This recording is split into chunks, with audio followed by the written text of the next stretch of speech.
ఇది రావాలి సార్, ఇది అనాలి, ఫోటో అనాలి.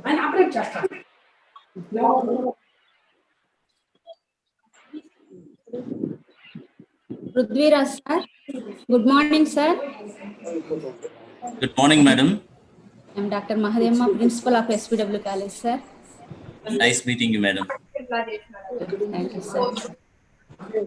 Prudhvi Raju sir, good morning sir. I am convener of this program sir. Oh, Neeraja madam. Good morning. Yes, sir. Nice Yes. meeting. Nice meeting. Nice meeting. Thank you. Thank you. Good morning.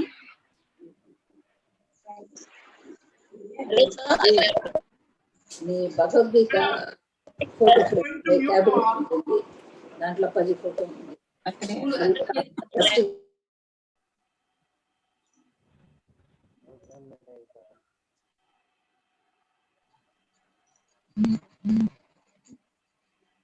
Nagapadma madam, please unmute yourself.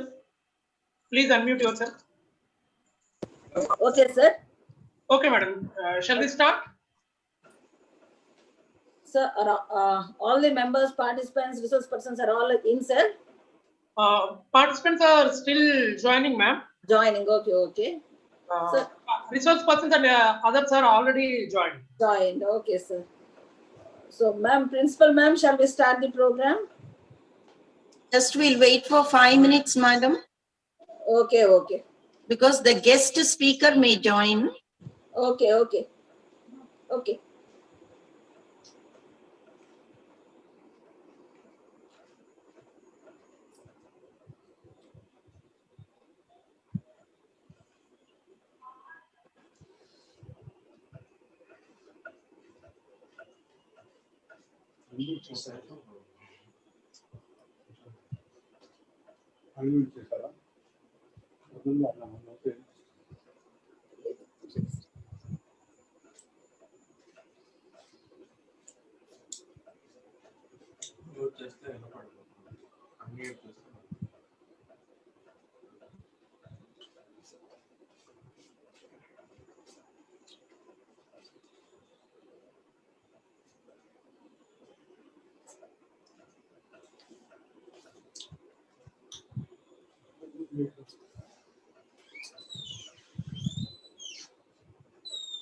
Hello sir, participants are flashing on the screen.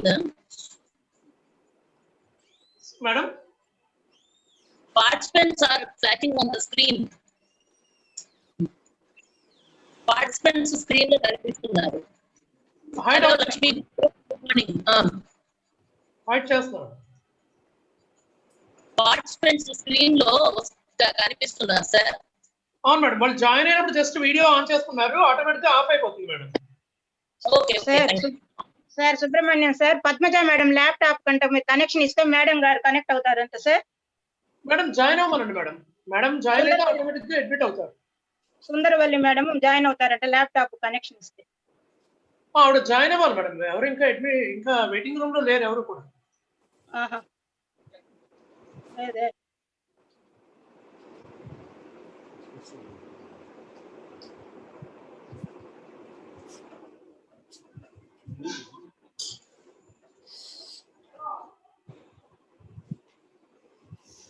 మీరు మళ్ళీ pan వేసుకుంటారా?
అయిపోయింది చేసేస్తారా?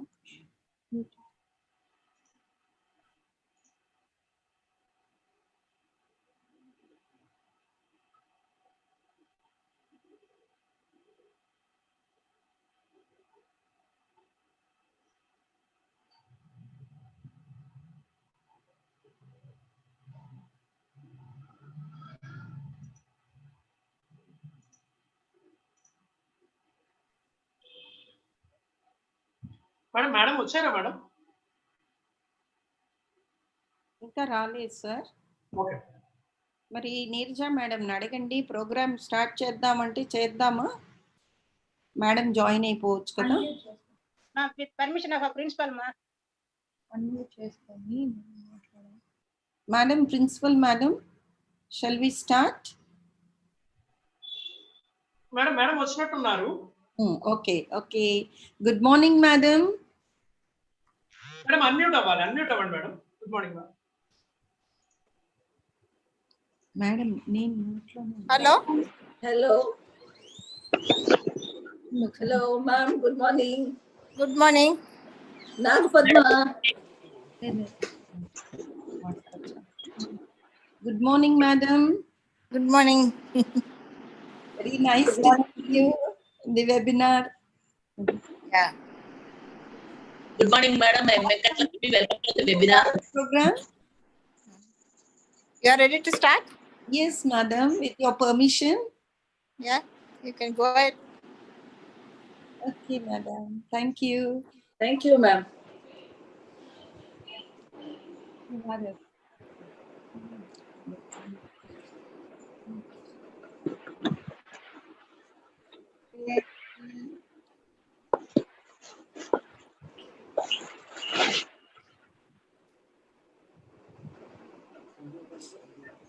Start. You can start. Om Namo Venkateshaya. Jai Guru Datta.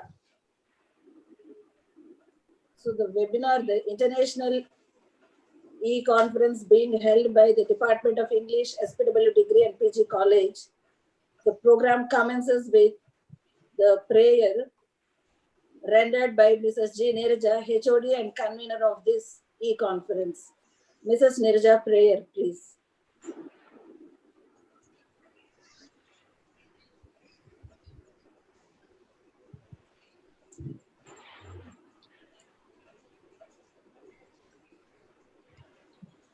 Shri నయనోత్పలస్య శశినం శేషచలాధీశ్వరం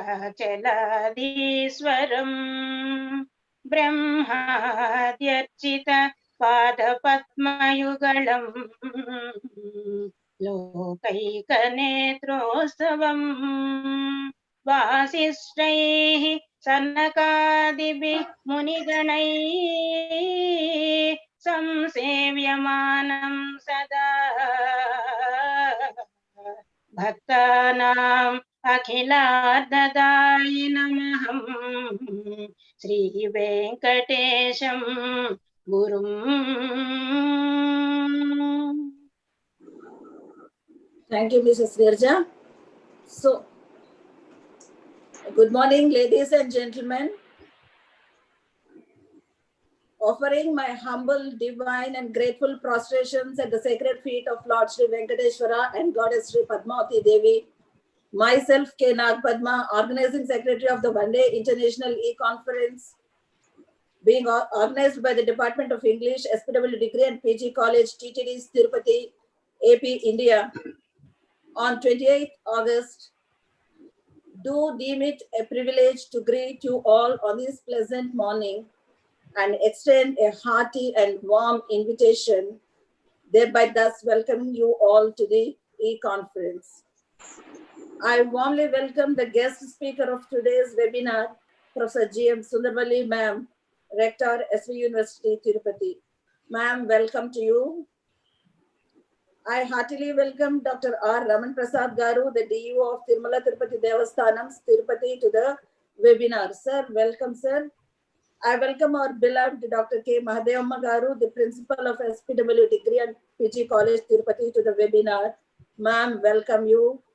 I am delighted to welcome our valued resource persons of the webinar from Prince Sattam bin Abdulaziz University, Kingdom of Saudi Arabia, and Vidyanikethan Engineering College, Tirupati, namely Mr. B.Sasidhar, Dr. D. Prudhvi Raju, and Dr.C.Raghavendra Reddy, sir, respectively. Welcome to the webinar, gentlemen. Dear valuable participants and faculty members from all over the globe, I warmly welcome you to this webinar from the temple town of Tirupati. I once again invite you all to take part in today's one-day deliberations and add grace to the technical session that's being conducted by us with the title Teaching Now and Beyond, and get enriched. This conference is meant to navigate through the tough COVID-19 situation using the advanced teaching methodologies for virtual classrooms on various e-platforms. So let's all of us join together and experience the feeling of learning more, thus setting ourselves to the rapidly changing teaching learning patterns. I extend my invitation to Sree P.L. Subramaniam, sir, our technical advisor, who is making all this happen. Welcome to the webinar, sir. So with your permission, I take this opportunity to share with you all a little bit of information regarding our erstwhile principal, Dr. K. Rajeshri Murthy Garu, the nonagerian principal of the college, who sent her warm wishes for the success of the e-conference. We have to acknowledge she is the soul of this college. She has nurtured the college very dearly. Till today, she cherishes her memories, her relation with the college so fondly. She made the college go international with the tie-ups with the American universities while she was the principal in 1960s. In fact, there were faculty exchange programs too at that time. So, ma'am, we take your wishes as our blessings to this conference. Thank you, ma'am, for all the wishes that you have sent for us from America. Thank you, ma'am. And now I invite Dr. K.P. Padmaja to introduce the chief guest speaker of today's webinar. Over to Padmaja.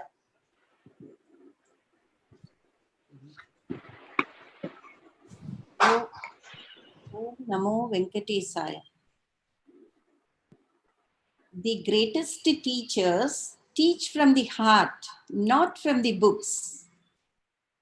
It gives me immense pleasure to introduce Professor G.M. Sundarvalli Garu, the Rector, SV University. She hails from an intellectual family and a born teacher, good administrator, and worked in many challenging capacities such as warden for Women's Hostel, SVU. She coordinated UGC-sponsored international and national seminars. She rendered her services as HOD for more than a decade. In her successful career, she published 20 research papers. Under her able guidance, 20 doctorates and 15 MPhils were awarded. She is a researcher. Her areas of research are new literature, Commonwealth literature, Indian English literature, and comparative literature. She organized many more international seminars, modern drama and a comparative discourse, poets meet, Northeast and Southern writers meet. She has collaborations with Sahitya Academy, New Delhi, International Association for Canadian Studies. She has membership in professional bodies like ELTA, IAAS, IACS. We are fortunate to have Sundarvalli Madam Garu as guest speaker in our webinar. Madam, please welcome.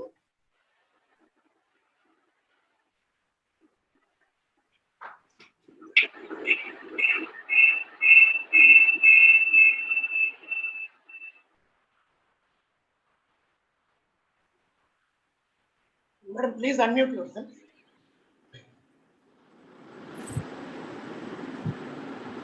Okay. Okay. Good morning. You're able to hear me? Yes, ma'am. Yes. So, good morning, and I'm really happy to be associated with this international webinar. So, during this pandemic period, many webinars have been conducted and many brainstorming sessions will be conducted, and many solutions people started finding, trying to find a solution how to overcome this kind of a pandemic situation, especially in the education system. It's really a great challenge. So, your topic today for this international webinar is also teaching English and beyond. So, I think teaching in the pandemic situation is something like thinking beyond the classroom. So people started talking about virtual classrooms, and many teachers who were not aware of so many things connected to their virtual teaching, they started knowing about the virtual classroom. They started knowing about how to make use of the internet, and how to make use of the e-classroom. So this has introduced into a whole new world for the teachers. So we entered a new world in this pandemic situation, especially 2020 is famous for that.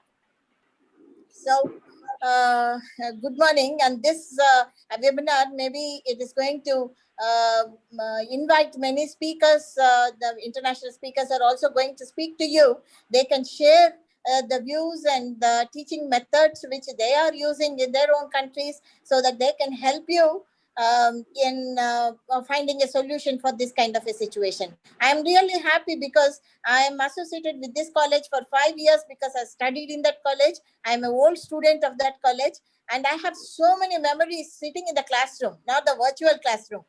So even if I try to search for a single bad memory there, I don't find any. Such a great college it is. We used to have many good teachers there who taught us English, because I did English literature there in my degree, in my undergrad course, which made me go for MA English and then go for PhD. Anyway, being an administrator now, though I am a professor of English, being an administrator now, I participated in many discussions in the higher level with the higher officials trying to find a way out in this kind of a pandemic situation. So I'll just point out a few problems. I think even the degree college, because especially in the degree college level, many staff, maybe the students also finding it difficult to participate in the virtual classroom. The main problem is the internet connectivity. So how can we solve that problem? Next, the problem is how going for the different apps which have come for the which have been developed for the, some are developed and some are already there. They are existing, even like Google Classroom, Zoom Meet, and then a GoToMeeting. Many virtual classroom apps have been developed, and the thing is, the teachers are not trained as such to use those apps, and even the students, they keep complaining that they don't have the smartphones to use that. So we need to develop a sort of a mechanism to overcome this kind of a situation. So what are the steps we have to take up to overcome this situation? Because I don't think in the near future the colleges will be open, because many colleges are linked with the hostels, and the hostels cannot be run without the social distancing and others. We are forced to think beyond, right?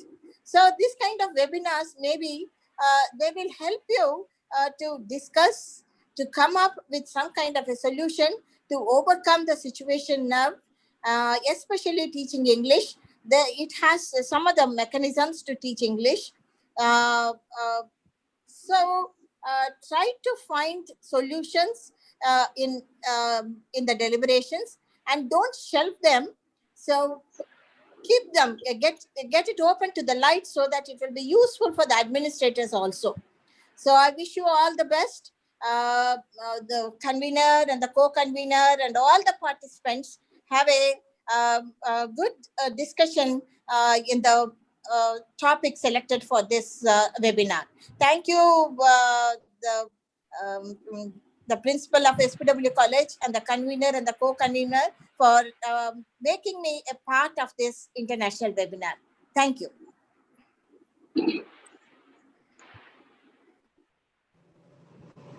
Thank you, ma'am. Thank you for the message. I request Dr. D. Lakshmi Devi to propose vote of thanks to Sundarvalli ma'am. Thank you, madam. Good morning. I profusely thank Dr. G.M. Sundarvalli Garu, Rector of SV University, for giving very informative message on this day of International E-Conference on Teaching Now and Beyond, gracing this occasion in spite of her busy schedule. Ma'am, your speech is very informative and we are really enlightened with your presence of knowledge. Actually, we feel very proud that you are from our parent institution and today you are heading all the institutions as rector. It's very great achievement by SPW Degree College. And as the pandemic has changed the lifestyle, your mentioning of need for digital education is extraordinary. Thank you once again, madam. Thank you. Over to Nagapadma, ma'am. Thank you, Lakshmi. Now, it's the time to invite Dr. Raman Prasad Rapuri Garu, our DO and the patron of this e-conference. But it is to say that the fact is that he is busy attending today's board meeting at Tirumala. He has sent his message. Before I quote his message, I have a few words of introduction about our Honorable DEO. So I am honored to say a few words of introduction of our DEO and the patron of the e-conference, Dr. Sree Raman Prasad Rapuri Garu. He is an MA, MPhil, PhD in econometrics from SV University. And by the way, he is an alumnus of SGS Arts College, Tirupati too. Thereafter, through APPSC, he entered Group 1 services in the cadre of MPDO and for 10 years served in that cadre and was twice awarded the best MPDO while he was posted in Chittor district. He has also received Yuva Pratibha Puraskar at state level for outstanding public services. Since 2017, he is on deputation to TTDs as Deputy Executive Officer and Project Officer in Hindu Dharma Prachar Parishad TTD and also holding the post of Secretary of the same department. In September 2019, he assumed the charge as Deputy EO Education Section and since then holding additional charge as Devasthanam's Educational Office also. Since then, he very actively is conducting various spiritual activities like Sadacharam and Subhapradam to instill a sense of attachment towards Hindu Dharma in the students and encouraging and motivating the faculty and the students in using technology and trying to put in fresh air in the educational institutions by bringing in various novel ideas like digitalized classroom, for example. He is instrumental in sponsoring the faculty to attend various seminars and update themselves with that procedures. With his brief, he has also received the Best Officer Award from TTDs in 2019. With this brief note of introduction, I welcome the DO to the webinar. And now it is also my turn to quote what the DO has sent in his message. I quote him, I quote, Om Namo Venkateshaya. Good morning to you all. It is really happy to note the Department of English, SPW Degree and PG College has initiated to go online for conducting a one-day international conference on dealing with the teaching learning process during this pandemic situation using e-tools and e-platforms. This is a great beginning. I wish them success. The Tirumala Tirupati Devasthanams, apart from the Srivari Seva activity, has also underlined its social responsibility by establishing educational institutions for the spread of Vedic education as well as the employable modern education. The management is determined to make students meet the needs of the society and the nation. It is equally putting its efforts to make the students develop a healthy and positive attitude so that they may become responsible citizens and netizens as well. I personally feel that we shall make good use of every situation. Let's hope this pandemic has come only to make us shift our priorities and let us become digital lights. My warm greetings to respected Rector of SV University Tirupati, Professor G.M. Sundarvalli Garu, the resource persons, Mr. B.Sasidhar, Dr. D. Prudhvi Raju from Kingdom of Saudi Arabia, and Dr. C.Raghavendra Reddy from Tirupati, and best wishes to Dr. K. Mahadevamma, Principal, and Mrs. G. Neeraja, HOD and convener of the e-conference, and her team. Thank you, one and all. Jai Hind. Unquote, I unquote. So this is the message given by the DEO. I request the Lakshmi Devi to express her vote of thanks to the DEO sir, and the patron of the e-conference. Over to you, Lakshmi Devi. I sincerely thank Dr. R. Ramana Prasad Garu, Devasthanam's Education Officer TTD Tirupati, for giving his valuable message on this international e-conference on teaching now and beyond, which deals with teaching learning process using e-tools and e-platforms during this pandemic situation. Sir, you have been exceptionally helpful and very supportive in guiding the teaching fraternity from time to time in putting their efforts in order to shape the students. Thank you once again, sir. Over to now, Padma ma'am. Thank you, Lakshmi. I request now, may I now request Mrs. P. Venkat Lakshmi to say a few words of introduction about the principal of the college and the patron of the college, Dr. K. Mahadevamma Garu. Over to you, Mrs. Venkat Lakshmi, the coordinator of the event. Om Namo Venkateshaya, and a very good morning to the patrons, the resource persons, and the participants. I take immense pleasure to introduce our beloved principal, Dr. K. Mahadevamma, to the August gathering of this webinar, Teaching Now and Beyond. An alumnus of this prestigious institution, she received her postgraduate and doctorate degrees from Sree Padmavati Mahila Vishwavidyalaya Tirupati I joined as a lecturer in the Department of Social Work in 1993. She headed the department for more than a decade and assumed the office of the principal in 2018. She has been successful in implementing Supapradam and Sadacharam, the spiritual programs conducted by our TTD management annually. As an amicable team player, she has been discharging her administrative responsibilities diligently and extends full support and encouragement to their students in all their activities. She has successfully placed through our college placements 203 students in jobs, and she was awarded the best principal by TTD management and has many awards to her credit. And under her able stewardship, the college is gearing up for NAC accreditation. May I now request Dr. K. Mahadevamma to give her address to the gathering. Over to Mahadevamma. Thank you, Nagaru. Thank you, Venkat Lakshmi. A warm good morning to all the academicians present on this platform. It is my pleasure to speak a few words about our premier institution and about the conference. Sree Padmavati Women's Degree and PG College, Tirupati, is established in the year 1952, run by Tirupati Devasthanams for providing higher education to the women students. Today, it is dedicated to the ideal of making better women of its students to face challenges as well as to take up social duties and responsibilities. I thank Professor G.M. Sundaravalli, Rector, SV University, and guest speaker of today's function for the academic support. I thank the management for all the support that it is extending to us. I thank Dr.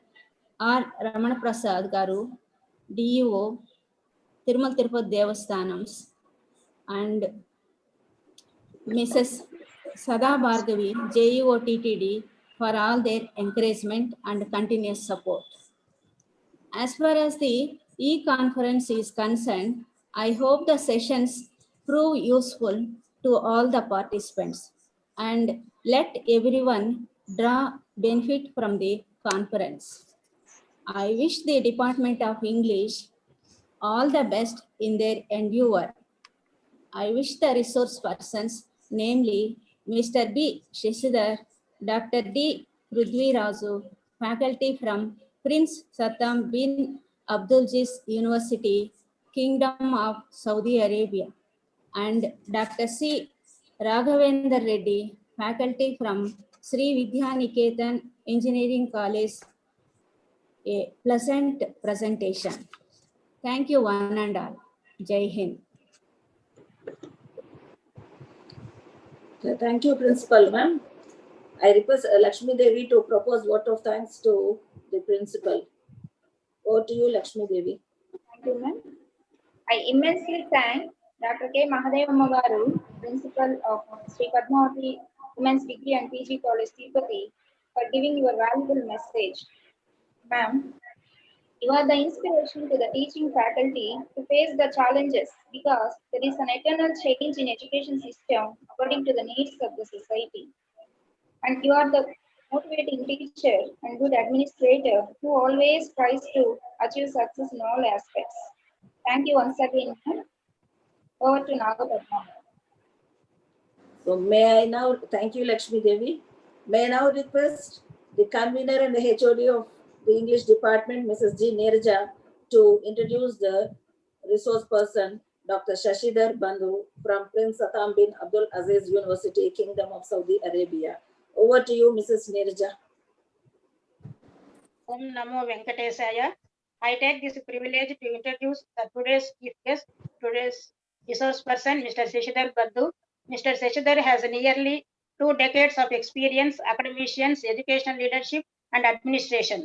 He is an alumni of Chiefville, now IFLU, Before taking up the present assignment in Saudi Arabia, he taught in India and North Africa. Presently, he heads the Professional Development Unit at Prince Sattam bin Abdulaziz University, where he attends to the professional development needs of English faculty from USA, Canada, UK, New Zealand, South Africa, and Middle East in addition to his regular teaching. He is also a visiting faculty at numerous institutions in India. Mr. Sasidhar's interests include CAL, EduTech, teacher training, learner autonomy, and academic planning. Hearty welcome to you, sir. I request you to start the session. Thank you. Thank you, ma'am. Thank you. Thanks to everyone who made it possible for me to be part of this wonderful event. And my special thanks also go to Chandrasekhar, who introduced me to Dr. Neeraja. And let's begin. Okay, hope I'm audible. Just give me some feedback on the chat box. Hope I'm audible. Say yes on the chat box. Okay. Yes, quite audible, sir. All right. Yeah, my mic is on. Hope I'm audible. Yes, sir. Yes, sir. Fantastic. Okay, so let me begin with my presentation. Subramaniam Garu, may I request you to mute everyone except me? Thank you. All right. The topic I am going to deal with is teaching with technology. I don't have to tell you the importance of it because all of you know what is the importance of teaching with technology, right? Now, I have three very important questions, all right? Before you start any exercise, what do you do?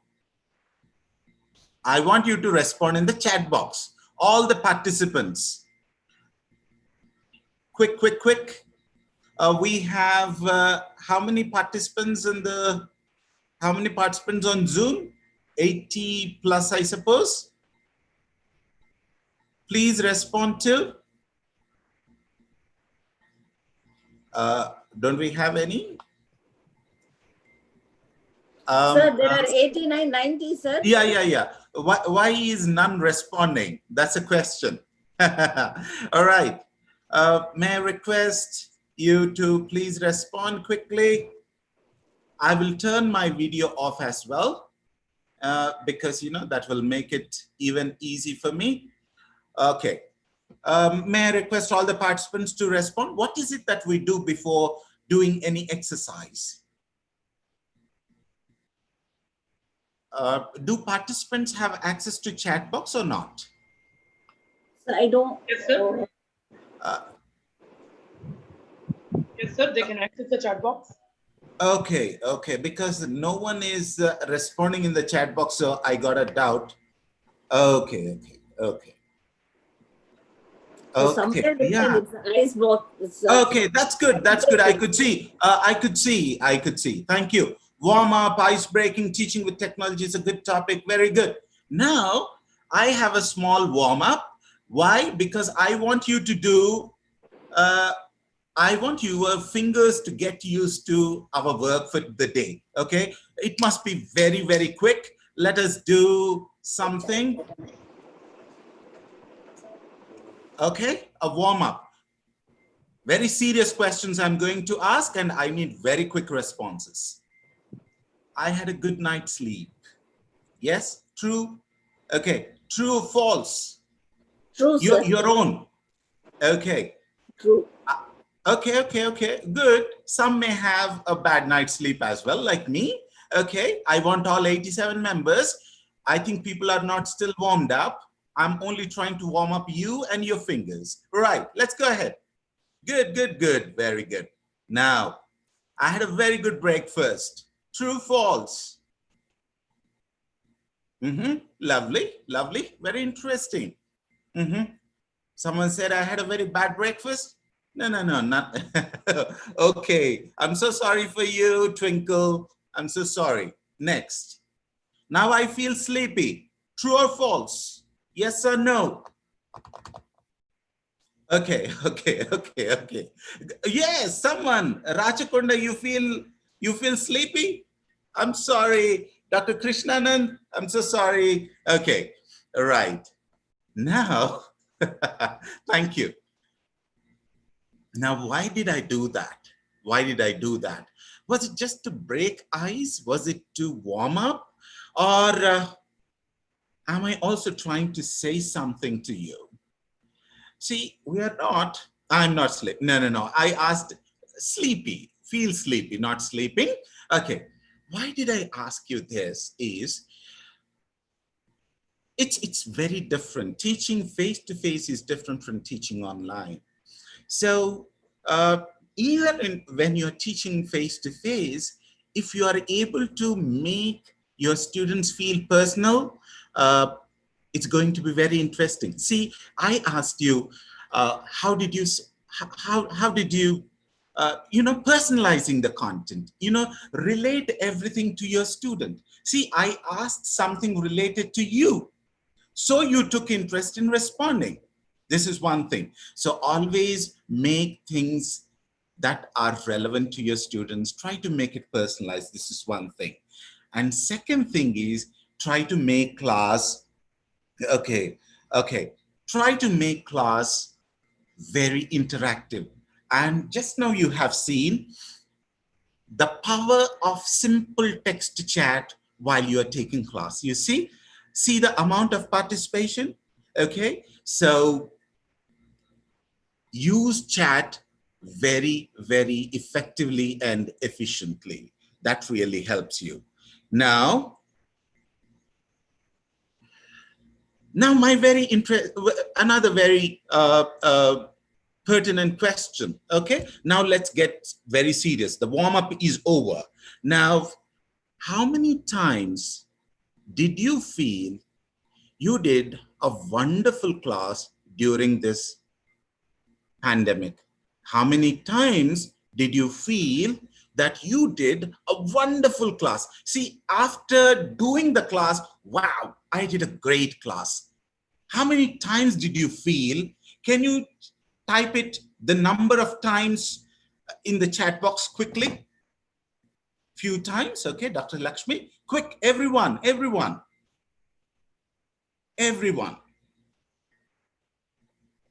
I want all 87 participants on Zoom, and I want all the YouTube people many times. Muhammad, fantastic.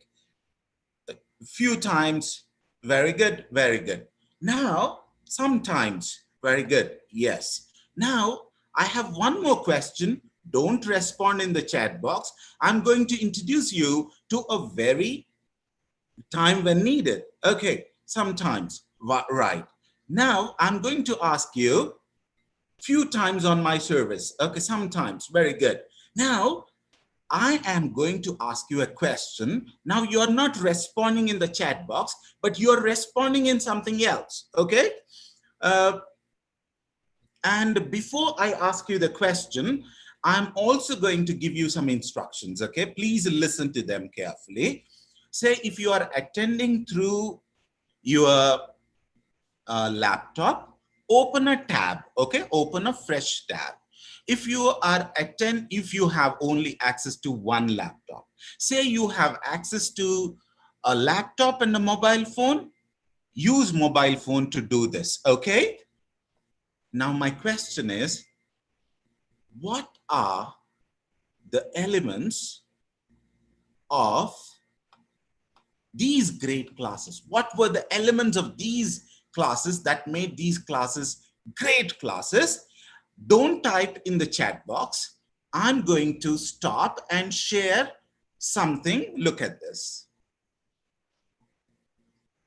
Voice not audible. Rachakunda, I hope you have a problem with your internet, okay? Now, look at this. You open this in your, you open this website in your phone or in a tab. Okay, just you have to type answergarden.ch. Answergarden.ch. Please type this and answer. How do you answer? I will show you. Just open this. And the question is, what were the elements of these classes, those wonderful classes? Okay. And all of you are opening answergarden.ch. Okay. Now I'm stopping and I am opening answergarden.ch. Look at this.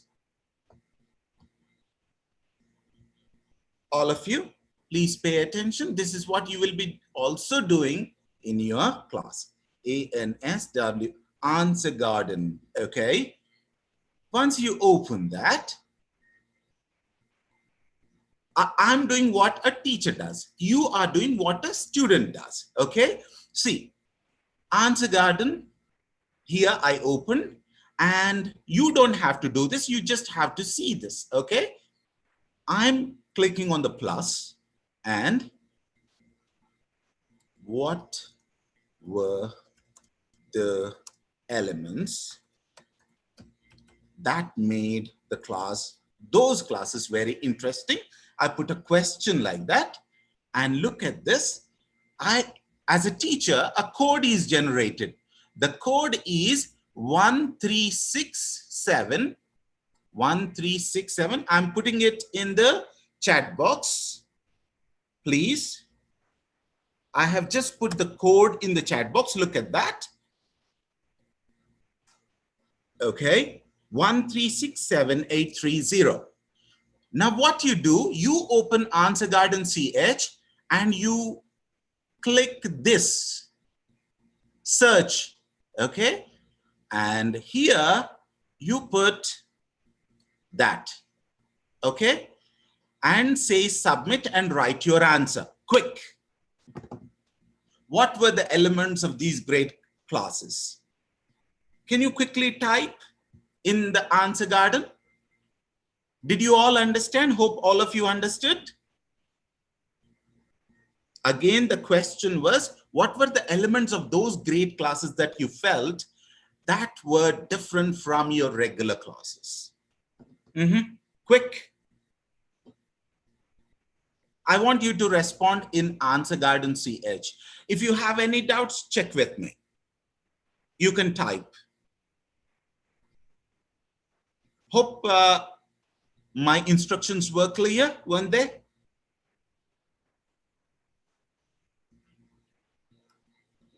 Okay, I didn't get any response yet. Inspiring classes, no elements I'm talking. Okay, quick. Quick, only one response. Question again. Okay, the question was, look at this.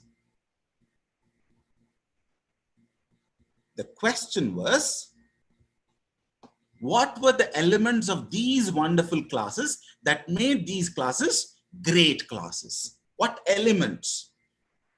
Why did you feel you did very few interesting classes? Make it fast. Make it fast, quick. I want very quick responses on Answer Garden CH. Only one person responded as of now. Quick, friends. No, not in the chat box. I asked you to introduce you. No, not in the chat box. I wanted you to open Answer Garden CH. Shall I show you again? Look at this. All of you look at the screen. ANSWERGARDEN, answergarden.ch. Just type that. And you see this search. You have a plus here. You have a search here. In this search, you type the code. What was the code I gave you? What was the code I gave you? 1367830. I'm not just talking, I'm also trying to teach you about a tool, okay? Okay. Hope everyone got this. Okay. So, and say submit. And I want you to, using mobile, no problem. Even on mobile, you can do that. Okay. Zoom doesn't stop. You can go to home screen, open a browser and respond. Okay. Communication content. Okay. See, imagine if all 80 people were responding, okay, this wall would be full. Communication, inspiring classes, content. This will be full. Okay, now I tried to teach you about two tools. One is how to keep classes interactive with one chat. Always chat, your students get bored. So how can you do that?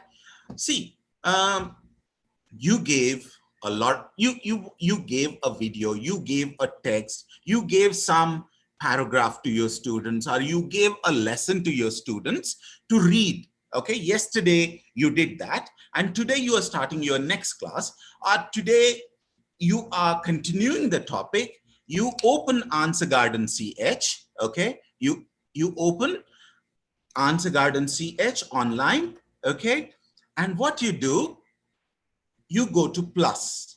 You go to plus.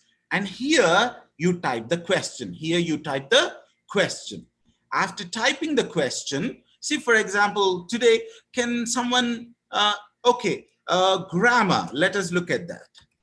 Okay, on grammar, you wanted to ask some question, very specific question. You have 4 options. You can say classroom, then you can answer length 40 characters you can do.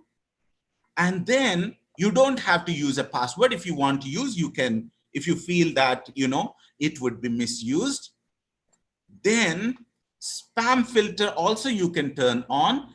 You can put lowercase, uppercase, anything. And 1 day, 1 hour, how long you want it to, and say create. As you do that, you get a code in the bracket, okay, in the browser. You share this browser in the chat box, and all your students will respond like this. Did I make sense? Hope all of you are able to see the screen. See, only 3 people responded, and some people might have had a difficulty. Look at this. You are teachers. I asked you a question. We have 87 people or 88 people or 100 people, and I got only 3 responses. If you are the teacher in my place, how would you feel? Okay, so don't feel bad. You may have some problem due to which you are not able to respond. So empathize with your students. Kindly understand them. Okay, kindly understand them. I stop this. Subramanian Garu, can you please stop annotation of participants?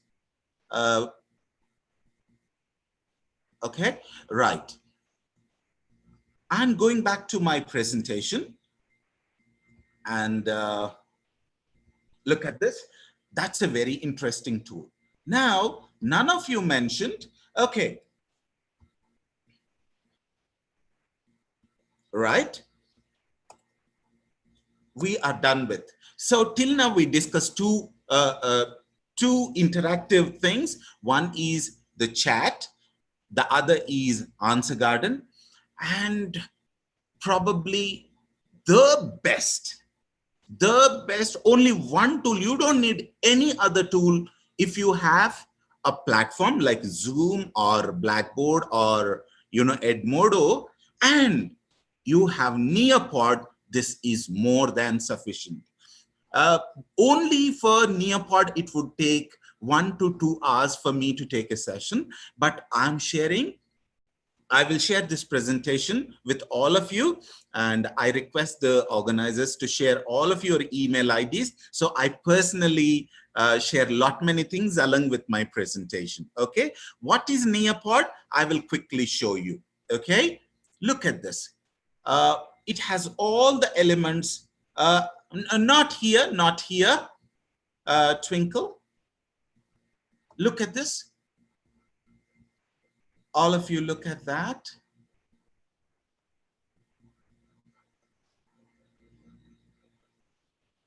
look at this, what Nearpod will do.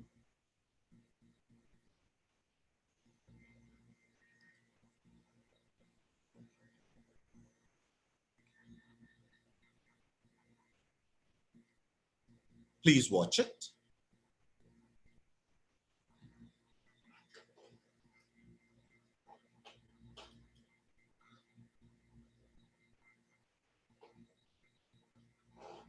Introducing Nearpod. With Nearpod, you can make every lesson interactive. Launch lessons your students can't wait to join with collaborative, engaging activities like virtual reality, simulations, and gamified quizzes. As the teacher, you'll always know where your students are with Nearpod's formative assessments, including polls, open-ended questions, draw-its, and more. Get started with what you already have. Upload any of your favorite resources, PowerPoints, Google Slides, and videos, including directly from YouTube. Then, add in media and formative assessment in a few clicks. And now you can add questions directly into videos to make them interactive. Get started even faster with our library of pre-made lessons and videos, built in partnership with some of your favorite brands. You can use them as is or customize to meet the unique needs of your students. Once you're ready to launch your lesson, choose from 3 teaching modes. In live participation mode, you control the pace and students participate on their devices, either in person or remotely with web conferencing. In student-paced mode, students move through and participate on their own, whether they're working from home or in class working in centers, stations, or groups. With front-of-class mode, you can use Nearpod without student devices and facilitate collaborative discussions. Imagine what you can do with Nearpod. Your students will love lessons that combine engaging media with collaborative ways for them to show off how much they've learned. You'll love unlocking student understanding in real time and having reports to inform the next day's instruction. Okay, so hope you understood what you can do with Nearpod and how to work with Nearpod. This one video, this video, not that video, that is only an introductory video. I am showing you a link here, right? Okay, this link which I'll be sharing with you, I'll take your email IDs from the organizers, and I will also share many other sources because time is a big constraint and I shouldn't be taking much of the time. So look at that. Nearpod is an amazing tool. Next, I will also introduce you to something very interesting. Okay, all of you, okay, open Kahoot. Okay, look at that. I don't know how many of you use Kahoot. I don't know how many of you use Quizlet. Let us look at this. Okay, now I'm going to do something, and or better, I do it at the end. Okay, now another very interesting tool is We'll Decide. We'll Decide. Let me show you. Okay, We'll Decide. Look at this. See, all these are the names are people who responded to the questionnaire which I shared. Till now, I got 75 responses. What I did, see, imagine this is my class of 75 students. Okay, I copied all these names and put all your names there. Put all your names there. So now, look at that.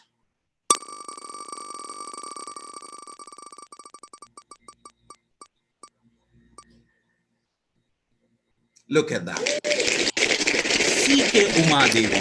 Okay, is C.K. Umadevi around? Is C.K. Umadevi around? Is she there? If she is there, she may respond. Okay, and I am removing this. And now we will go to the second. Okay, Umadevi, kindly say hello on the chat if you are around. Dr. Chanchal Kumar, okay, I'm removing him as well. If you are there, quickly say hello on the chat box. Now, this one. Okay, you're all matured adults, aren't you? Look at this, Neeta Sharma. Okay, see, how did you feel? How did you feel when you see your name? How did you feel when you see your name? Please.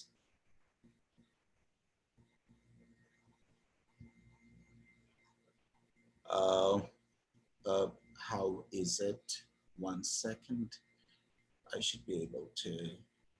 Okay, now look at this. How did you feel? Okay, no. Kindly don't share your email here, please. You don't have to. All of you, your email IDs would be shared by. How did you feel? All these 3 people, how did you feel? Did you feel good? Did you feel bad? How can you use this? Is it just to make you feel good? Did I do that? No. Okay. See, you have a question, and online, let there be an element of surprise. Let there be an element of interest. And you don't have to do anything. The simplest thing is go to a browser. Okay. Just type "we'll decide." Just type "we'll decide." And you get to see so many "we'll decide" options. You see, this is one more. What you do, you add the names in this. Okay, it is that simple. Now, here what I did, look at this.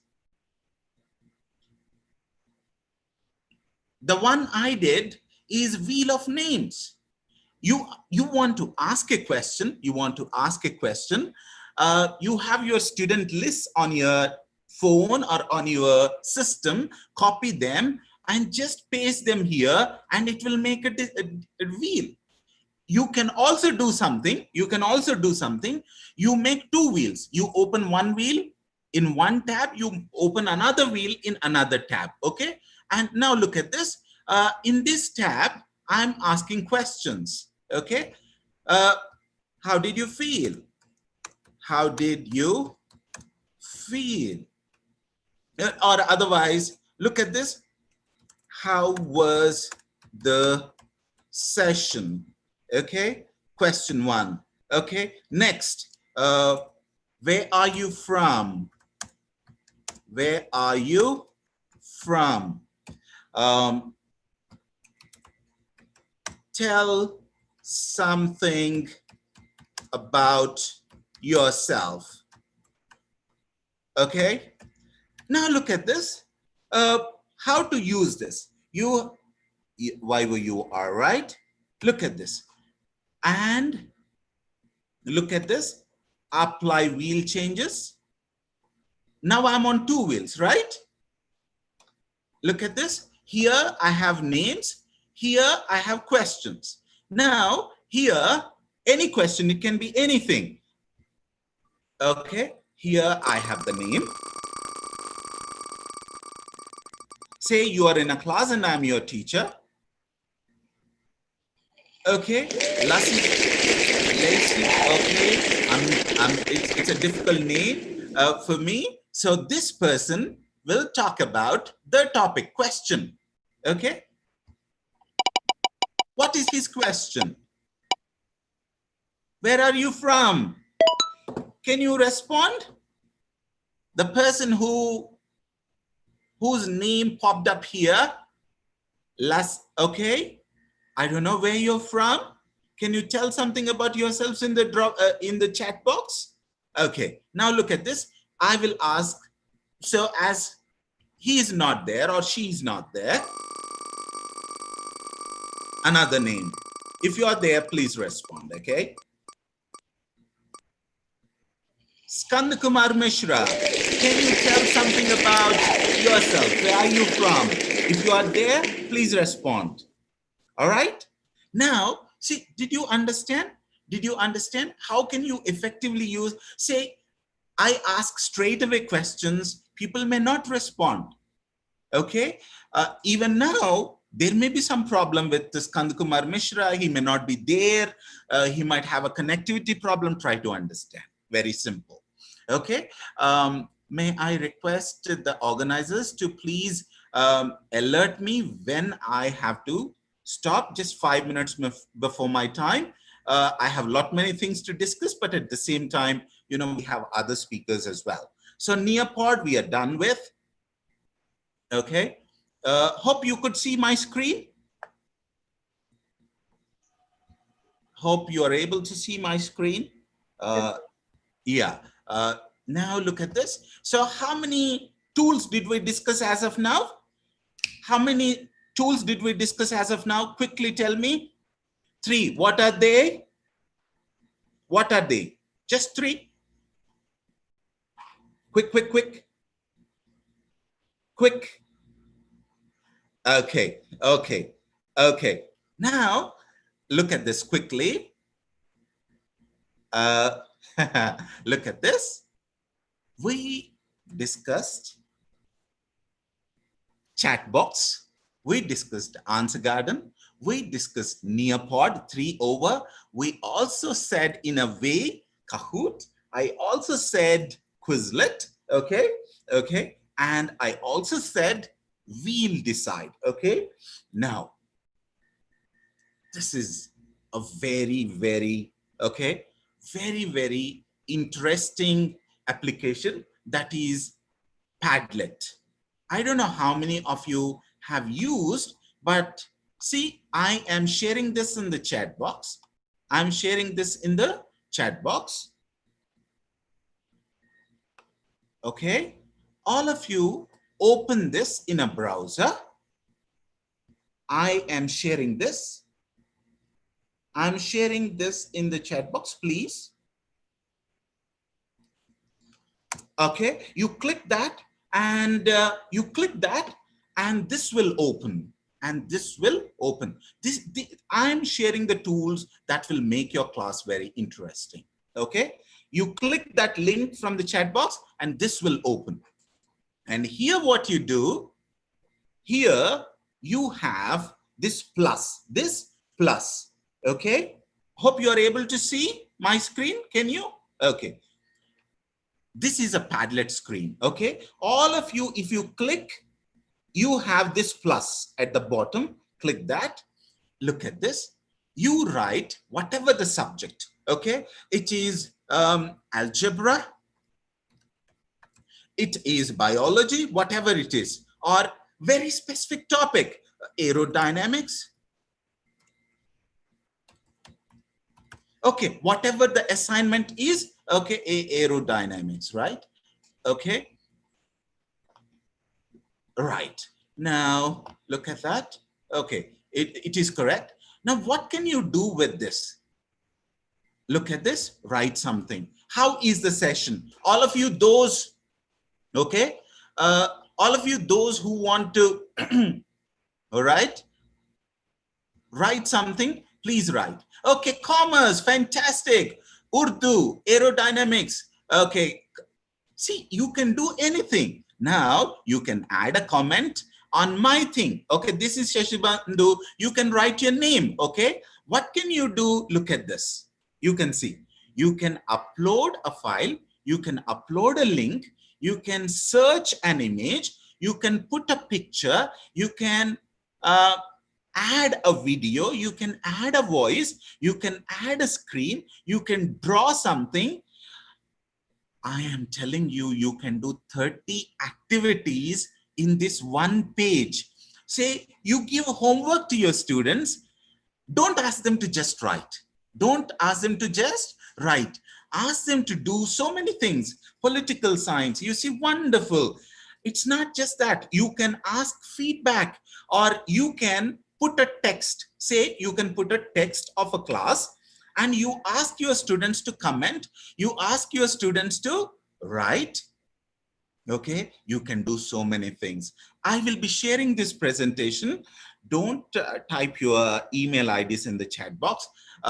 Your organizers will share your email IDs with me. I will share how to do this. This will take another 1 hour. Okay, but I can't spend 1 hour and we can't waste, right? Now let's look at this. I'm going back to my presentation. Look at this. Okay,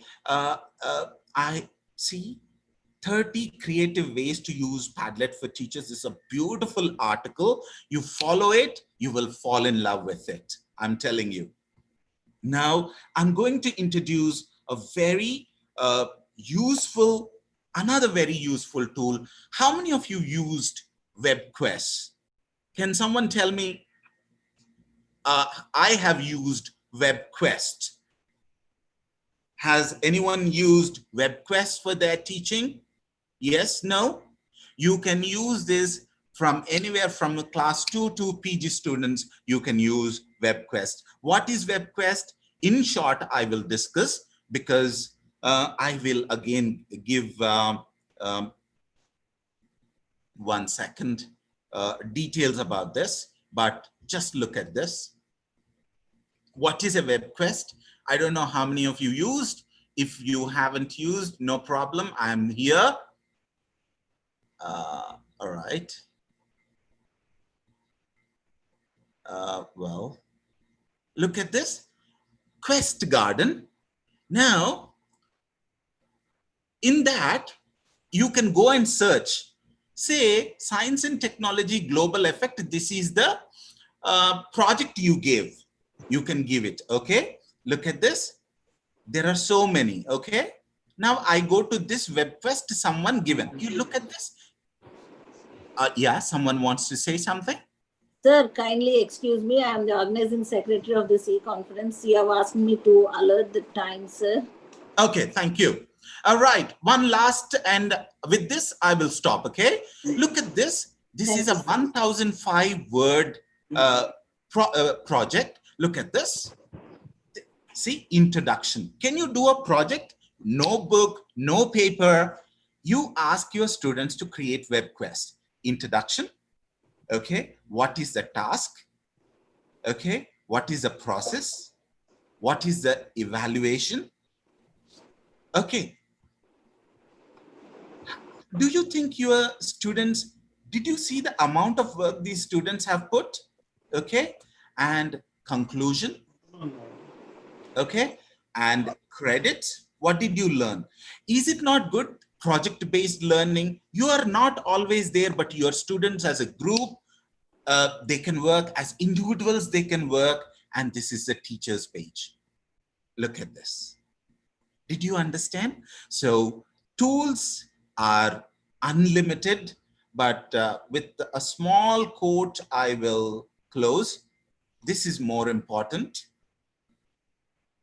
I take another minute. Yes, sir. I take 1 more minute and close. Yes, sir. With pleasure, sir. Okay. Look at this. Technological, pedagogical content knowledge. You need to have some technical knowledge.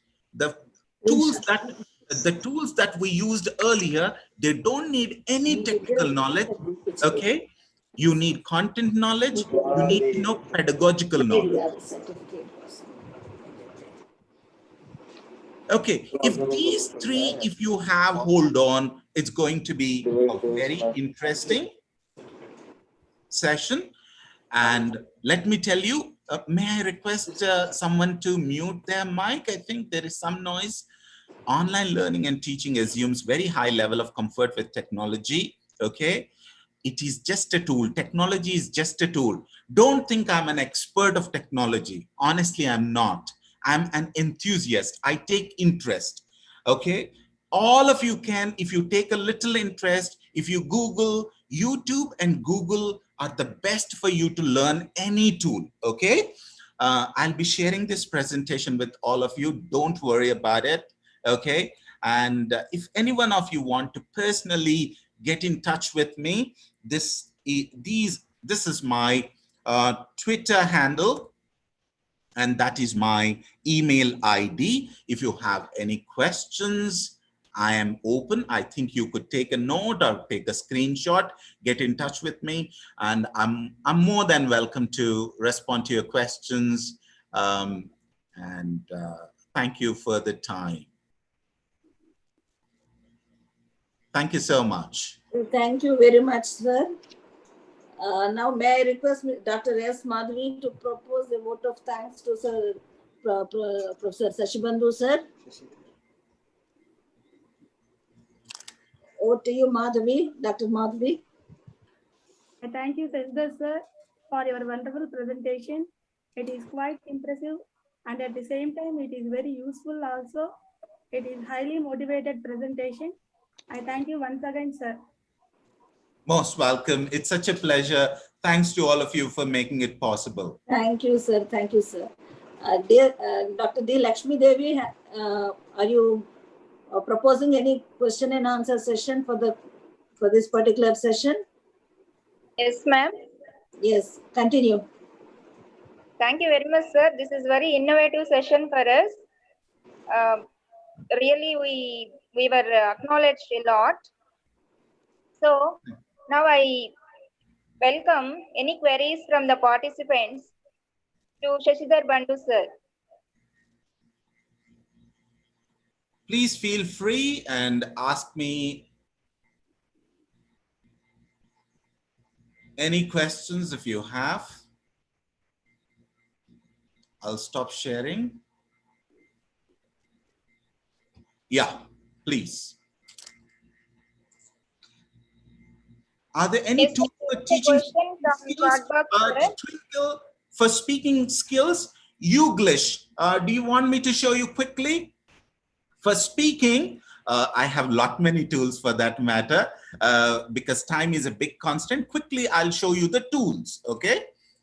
Very quickly, I'll show you the tools, okay? So that you can give me a second. I had so much to share with you. But Vocaroo is a very good tool. Vocaroo, VOCAROO.com. Flipgrid is another very interesting tool. Okay. Is starting WebQuest from Answer Garden? No. Rachakunda Krishna Mohan Garu, it's not. Answer Garden is a different simple app. Why you use Answer Garden? Answer Garden is used to get feedback for homework that you gave. You are starting a new concept and you want to know where your students stand, and you ask a question and your students respond, and so you know where your students stand, and from there you start. Okay, Answer Garden is used for brainstorming, to check the concept. You gave homework and you want your class to take to the next level. That is for one thing. Say all of you faculty are at different places now and you have some important meeting. So rather than putting it on a chat box, you share an Answer Garden on the WhatsApp, and everyone responds in Answer Garden. Everyone's response is in one page, and you can share that one page with everyone. Is it clear? WebQuest is a different thing altogether. WebQuest can be, you can create a WebQuest from class 2 to a PG college project very easily. Each student can do it. You can divide the class into a group and you can do that. Okay. Next, any other questions? Thank you, sir. There are no more questions from chat box, sir. I think we can close the session, sir. Thank you so much, ma'am. Thank you very much, sir.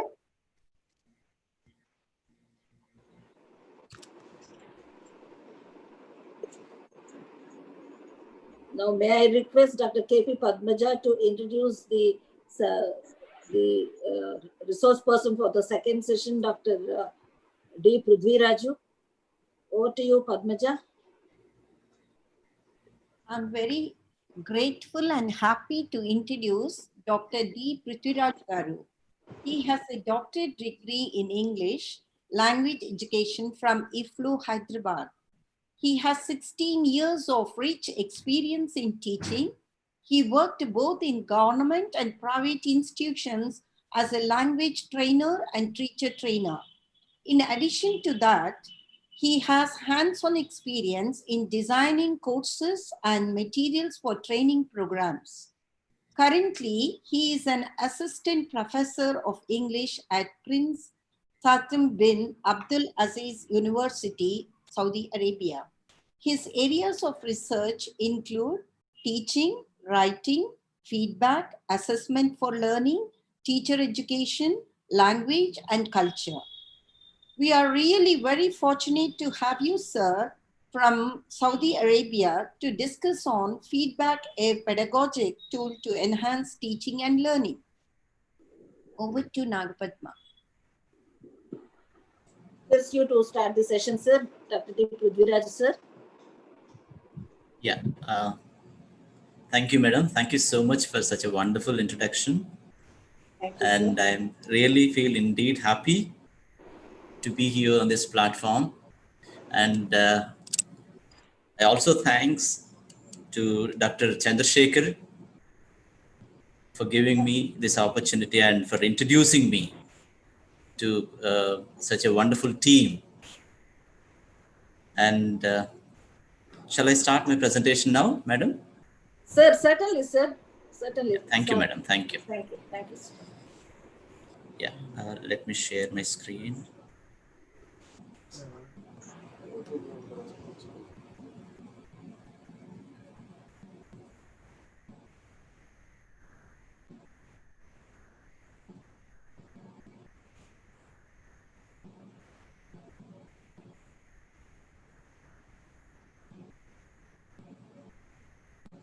Can you see the screen, please? Yes, sir. Yeah. Thank you. And I should say thanks to Mr. Bandhu for such a wonderful presentation and engaging all the participants. Somebody is drawing on my screen. Okay. And I request all the participants to open your chat boxes. And before I start my presentation, I hope all of you can see this, a small picture on the screen. And these days, wherever we go, like for a shopping, buy something online, or even take a Uber or Ola, we see these symbols and we are asked to respond or share our experience. What do these emojis stand for? You can respond through chat box.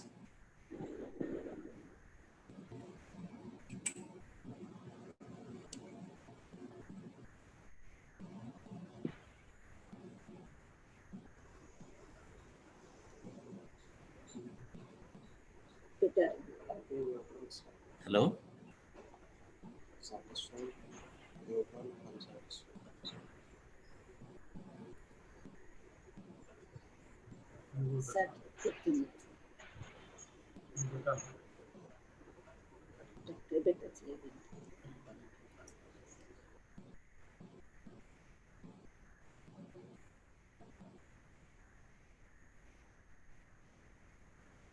Happy, satisfied, bad, calm, sad, good morning, smile, natural, sad, worried. Okay. So is this the way we express our response? Not interested to speak. Okay. That's good. Feedback. Okay. Right. So now I'll also stop my video so that it will be, the view would be very good. Okay. So today I'm going to talk about feedback, which is considered as one of the most important pillars of modern education in the 21st century.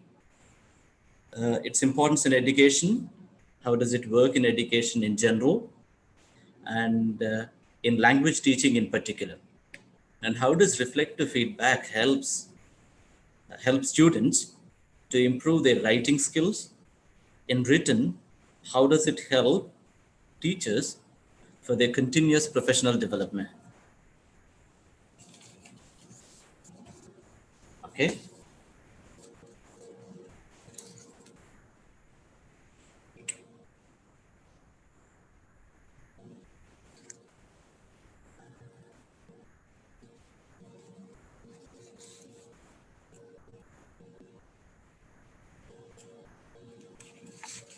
Excuse me, my screen is not moving. Yes. So what is feedback? Before we start, what is feedback?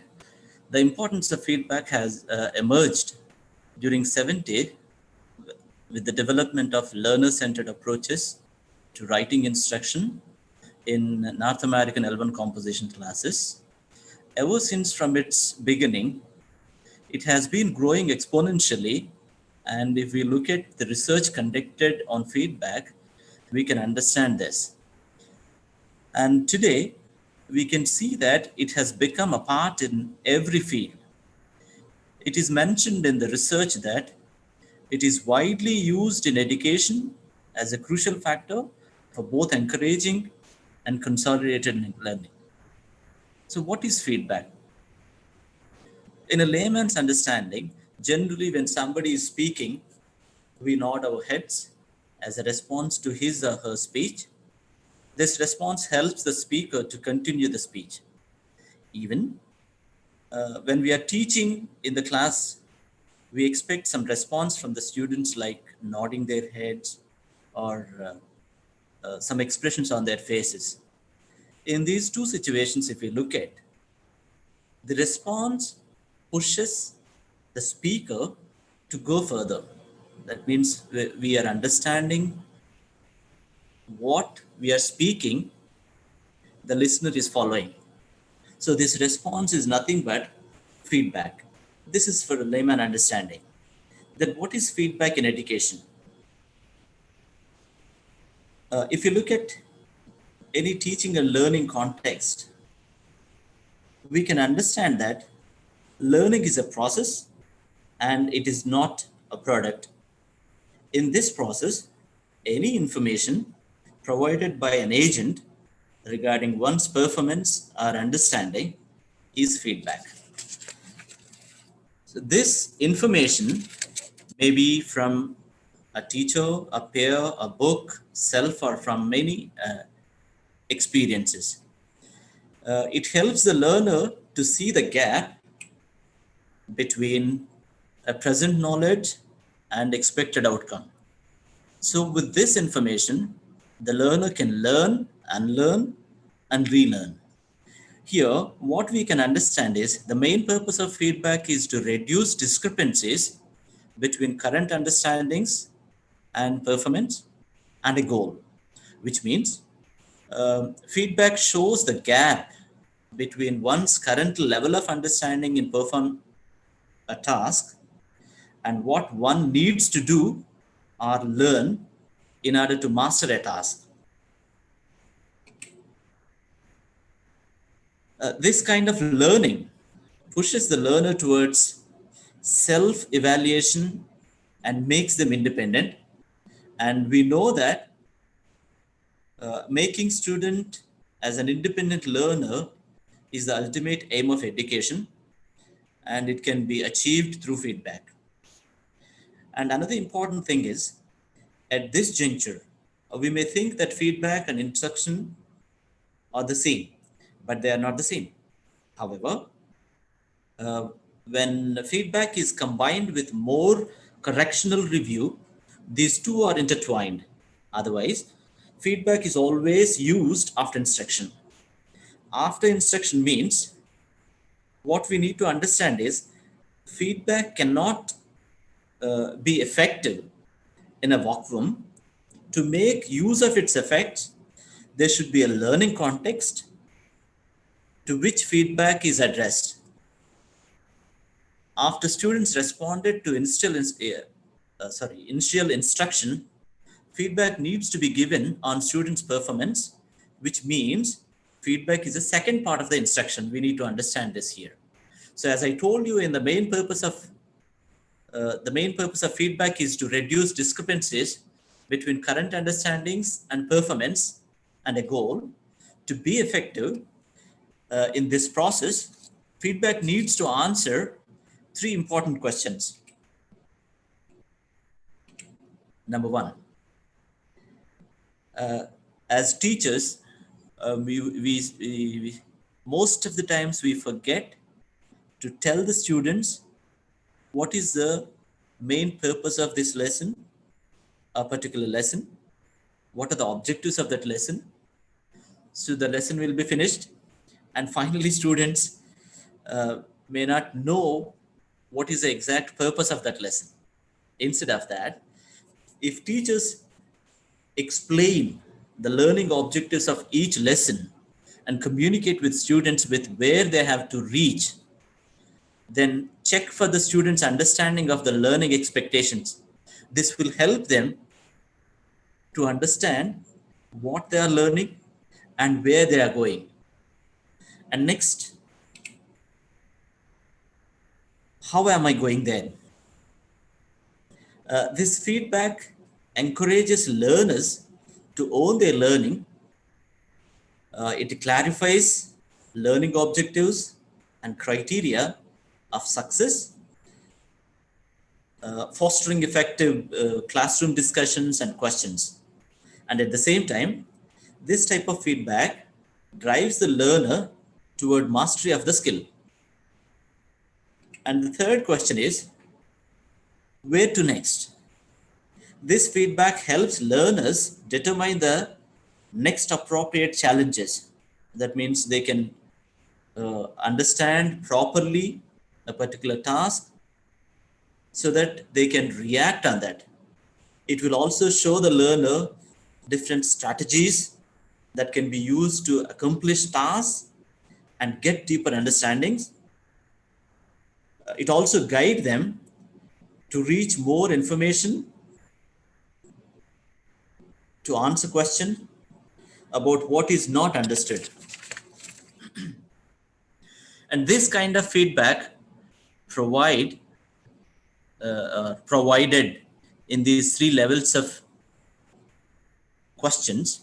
Further, it can be divided according to its level of cognitive complexity. Like we can give the feedback on the first task level. This task level feedback means someone receives feedback about content, facts, surface information, like how well have the task been completed and understood. Is the result of the task correct or incorrect? So this is the task level information. And coming to the next one, a process level information. Feedback at this level focuses on the information processing system, which is necessary to understand or complete a certain task, particularly what needs to be done to understand and master the task. And coming to the next level, and this is self-regulation, which is the most important one. This is unlike process level feedback. Feedback on this level does not provide information on choosing or developing strategies, but to monitor the use of strategies in learning process. Feedback at this level aims at self-evaluation or confidence to get engaged further on a task. And the next level, this is self-level focus. At this level, the feedback focuses on the personal characters of the reviewer or the receiver of the feedback. It is mostly offering praising about the person. That means what you are doing is good, and the strategies what you are using is good. Like you have to do this, you have to do like this. This kind of feedback we generally give at the self level. The most important thing we need to understand or remember here, the feedback should or need to focus on the appropriate question and level of cognitive complexity. Otherwise, it can be easily ignored, misunderstood, and it will be given low value by the receiver. So we need to be very careful when we are giving the feedback, and remember those 3 questions and these 4 levels of cognitive complexity at which we have to focus our feedback. So if we carefully observe the above mentioned 3 questions, what we can understand is a learner is pushed from one level to another level with the help of different types of feedback, and it cannot happen in one day. It is a continuous process. So teachers need to keep in mind the following 4 specific things in providing feedback. So where, when, how we have to provide the feedback. So the feedback must be immediate, because if feedback is delayed, the students may forget the context. And if you look at this, the target of the feedback timing should be as close to the instructional event as possible, right? And coming to the next one, it should be specific. And research shows that general feedback comments are, or the whole class feedback will not have an effect on students' learning. It needs to be contextualized according to the individual needs. Then only it will be effective. Coming to the next one, frequent. As we discussed earlier, to push the learner from one level to another level, feedback should be frequent. It is given, if it is given only in the beginning or at the end of any task, it may be or may not be useful, because learning is a process. So it should be frequent. That means you have to give in the beginning, in the middle, or in the end. All the time, feedback is a continuous process. And next, actionable. So the feedback should help the learner to understand the problem or the gap in his learning and work on it. So general comments may not help the learner to understand the gap. So for the learner, the feedback should help. What are his problems? He has to understand those problems and he has to rectify those problems. So far we discussed the qualities of feedback and how it works in general. Now let us see how does it work in language teaching and learning. Let me show a diagram.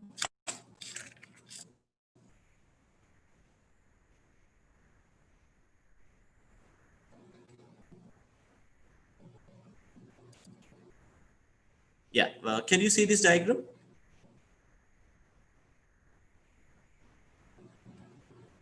All of you. Hope all of you see this diagram, right?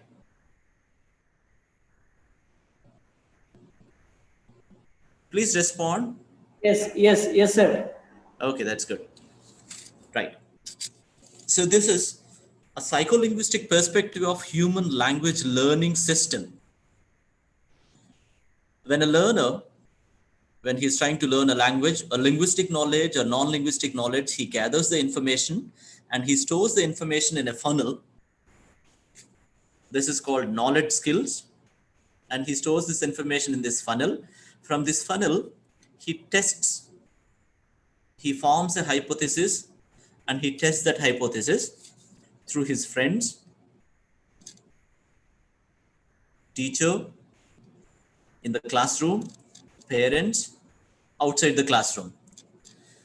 When he or she tests this hypothesis, the kind of response what he gets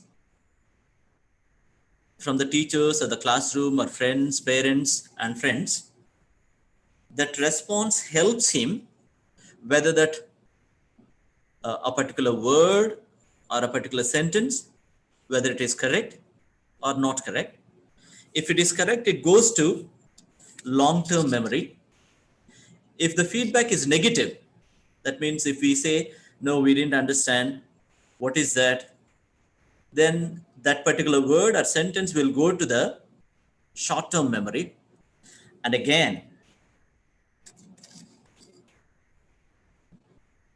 the negative feedback may go back to the funnel to form hypothesis and to do again the rehearsal.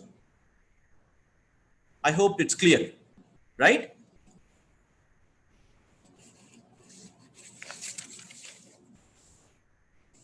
Now, let me share again my PPT.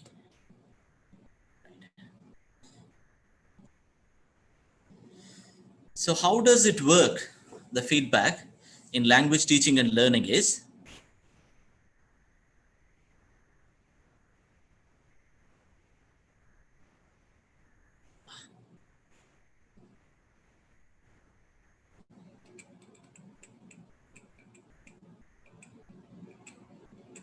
I'm sorry.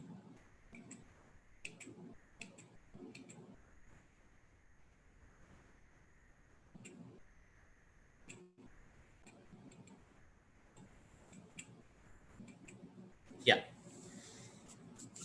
So if you remember the diagram which I have shown you, in that process, when the learner is trying to form a hypothesis and trying to test that hypothesis with different at different levels, with different people, the kind of response what he is getting, with that response, he goes further.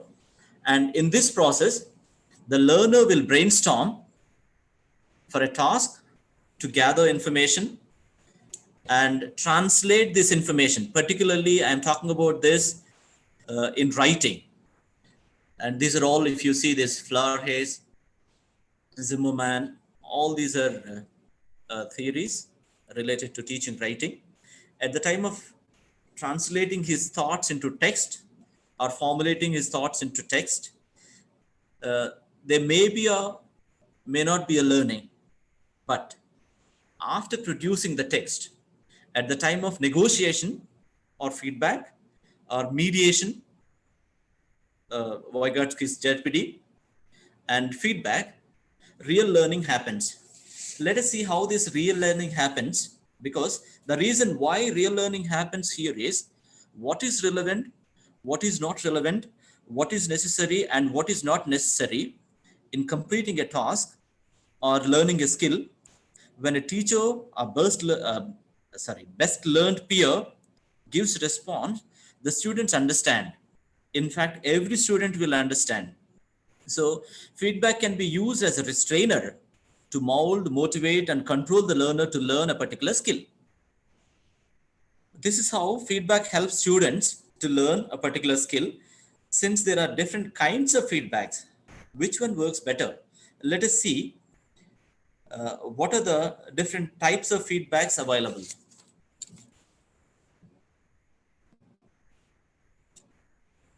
So we have informal, formal, formative, summative, teacher feedback, peer feedback, self, computer delivered feedback. Like this, informal is a general feedback wherever not in the classroom or written. Oral feedback, you can say mostly, and you can talk to your learners informally, help them. This is an informal kind of feedback. Formal feedback, generally, which is written in an academic context, we call it as a formal feedback, and even oral also. And formative feedback, all the time, it is written and oral also. And coming to summative feedback, only in the most of the contexts in India, summative feedback is like At the end of the exam or any test, we give this kind of feedback. Mostly it is like grades or marks. And coming to teacher feedback, we have different types of feedbacks again. In that we have oral and written, and particularly we are going to talk about this written feedback here. In the written feedback, we have corrective feedback, form feedback, content feedback, integrated feedback, conferences, and reflective feedback. This corrective feedback is giving corrections on whatever students writing, means you are correcting, circling, what are the mistakes. Form feedback is focusing on only on grammatical aspects of the written text. Content feedback is focusing on the content, how the content is organized. Integrated feedback is combined all these three.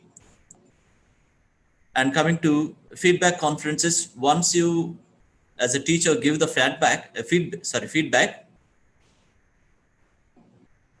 we organize a conference with all the students and explain what are the problems and how to rectify them. Coming to the reflective feedback, which is the most important one.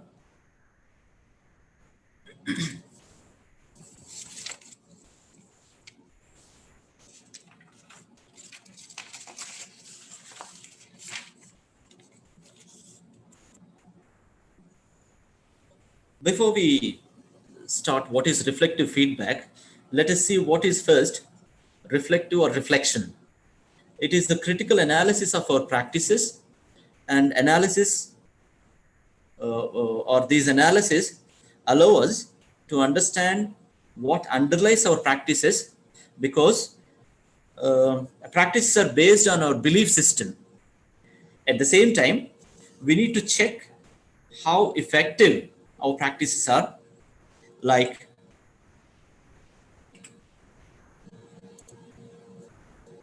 how we are teaching, how we are giving the feedback, how we talk to our students. Everything matters in this area. So we also need to check what are the students' reactions to our practices. So then how does these reflective practices help learners in giving feedback and for their development? When students get feedback on their work, if they do perform or if they do not perform according to the feedback, teachers can reflect on their feedback, comments, and try to modify the feedback and see whether it is working or not. It means teachers need to check or reflect why something is working or why it is not working. This reflection helps the teachers to understand what kind of feedback is working and what are the problems students have, so that the teachers can address these problems in the next instruction and the next instruction level.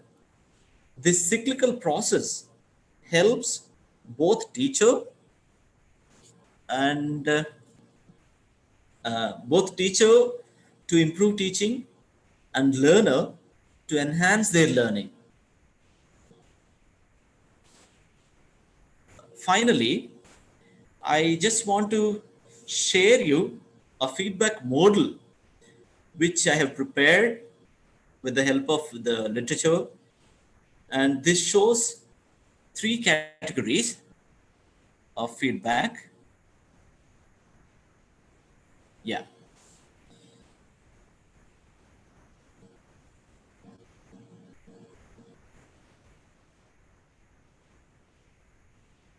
I think right. Yeah.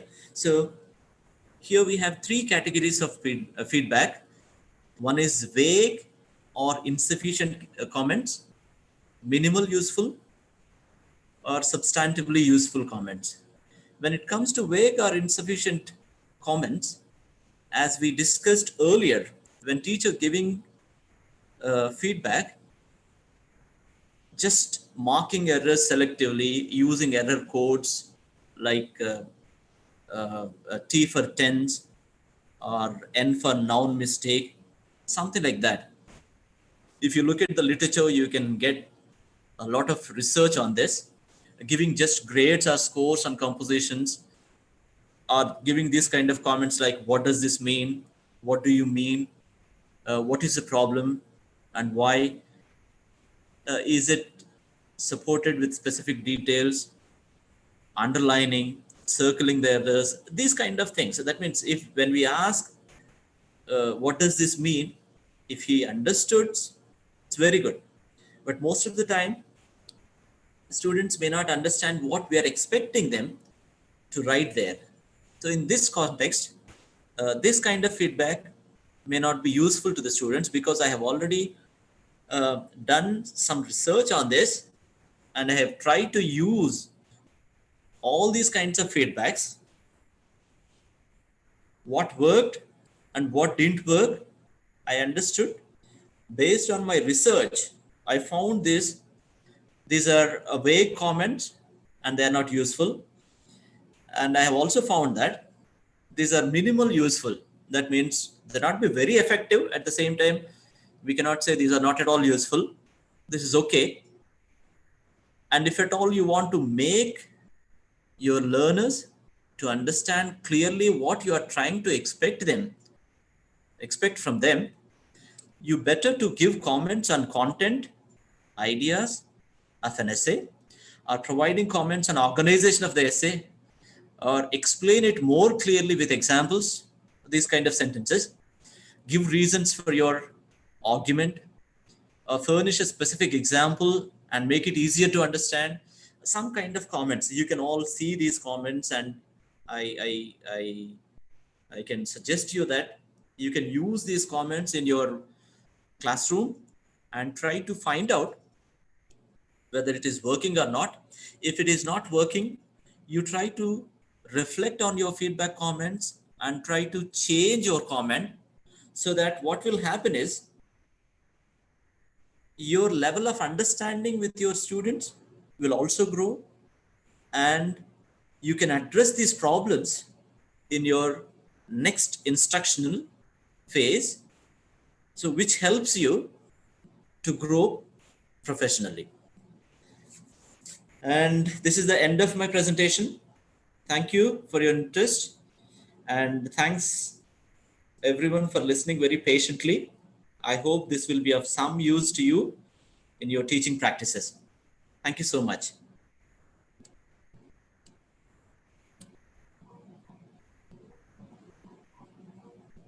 Hello. Thank you, sir. Thank you, sir. Thank you, madam. Thank you so much. Sir, it's quite useful presentation for us, sir. Thank you, madam. Sir. So, may I now request Dr. Madhavi to propose a vote of thanks to Prudhvi Raju, sir. Madhavi. Okay, madam. I thank you, Dr. Prudhvi Raju, sir. The topic of your presentation is quite interesting and so far not discussed previously as part of the session. It is an activity session for us. Thank you for the presentation, sir. Thank you, madam. Thank you so much. Thank you, sir. Over to you, Lakshmi. Will you proceed with the question answer session? Yes, ma'am. Thank you. Sir, thank you, sir, for giving the session on feedback. It's very apt. Now I welcome the participants for any queries.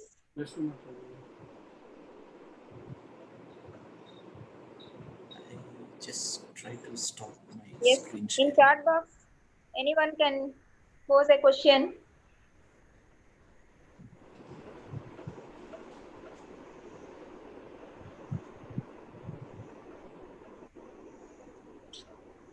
Sir, you have only compliments, sir. It's very good. Thank you. Thank you so much. Thank you so much. Maybe, I can take it in two ways. They understood it clearly, or maybe they didn't understand anything. Yeah. Thank you. Thank you, sir. Over to Napadma, ma'am.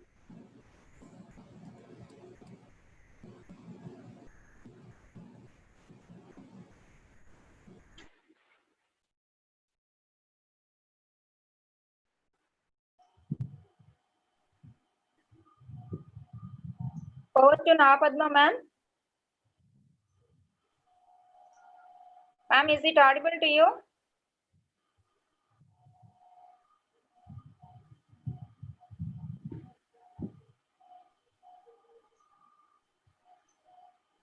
Napadma, ma'am, is it audible to you? I think she has a some technical error, ma'am. Okay, sir.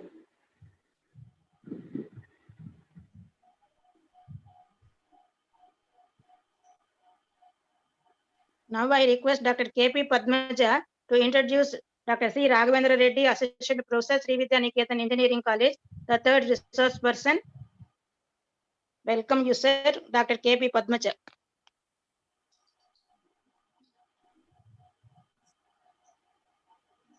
It's a privilege to introduce Dr. C. Raghavendra Reddy Garu, who works in Sree Vidyanikethan International Institutions.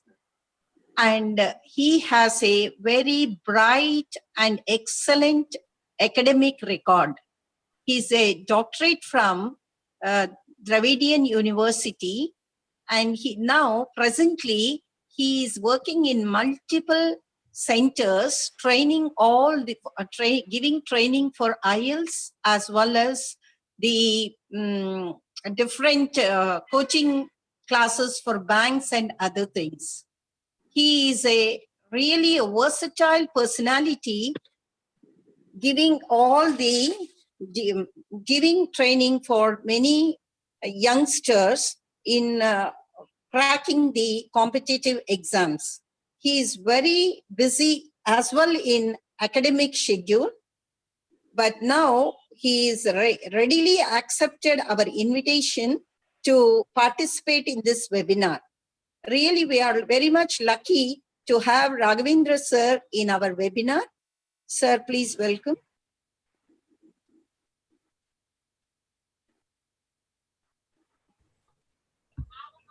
Thank you very much, madam. Am I clear, madam? Is it audible, everyone? Yes, sir. Yeah. A very good morning to all of you. At the outset, I'm very happy to meet you through this program. And today I'm going to emphasize on the charming ways of communication, an approach to the charming ways of communication. And I really, first of all, I thank all the concerned for having given me this kind of opportunity to express my thoughts, ideas in this session. Hope this session is going to be helpful to all of you. I'm going to highlight on the important aspects and tips regarding charming conversation, followed by elaborating, extending and exploring the charming conversation and some of the ways that pave us the way to reach charming conversation. As charming conversations are, nowadays they're the need of the hour. Now I'm going to share my PPT.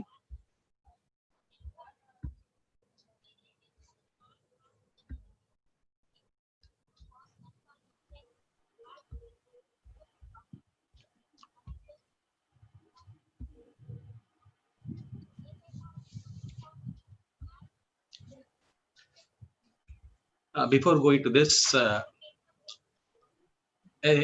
sort of question for all of you. Let me know through the chat box the tips regarding charming conversation. All masters, all madams, let me know the tips for charming conversation from your side.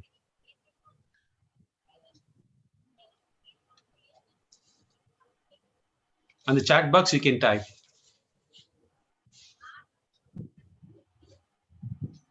All teachers, all masters, madams, professors, I want you to give your ideas regarding the tips of charming conversation. How can you make your conversation charming?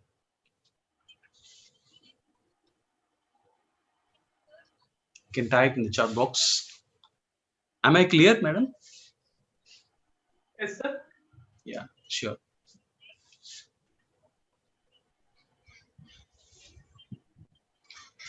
Your ideas you can express. What are the various tips for charming conversation? Nothing wrong in that, because you're all experienced teachers, professors, masters. You just mention some tips, some one at least in the chat box.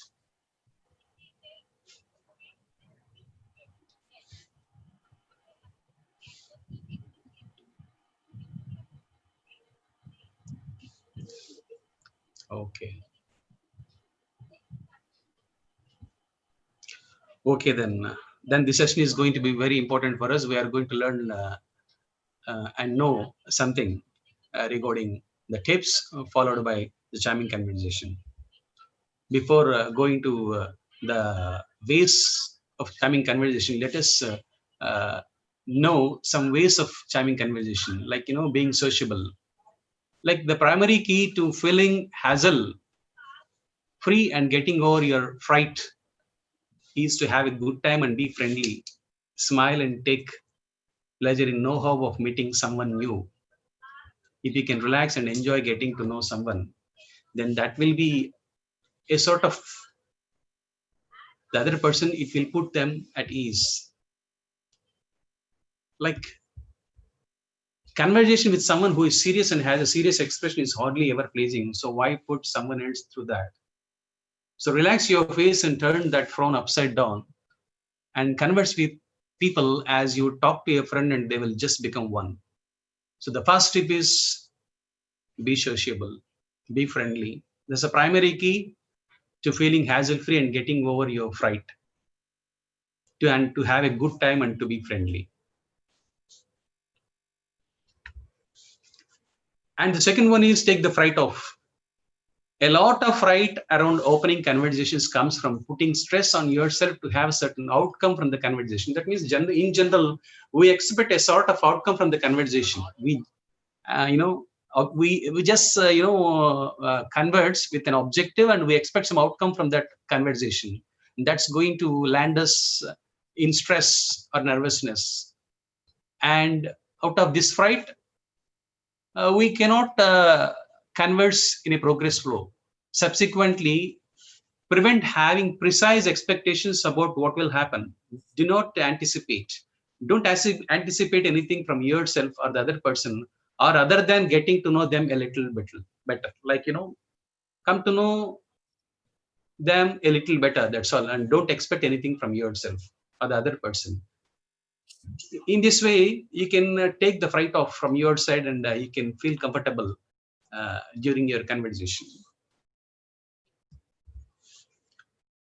In addition to this, don't compel a topic or to be insistent in what you are trying to articulate.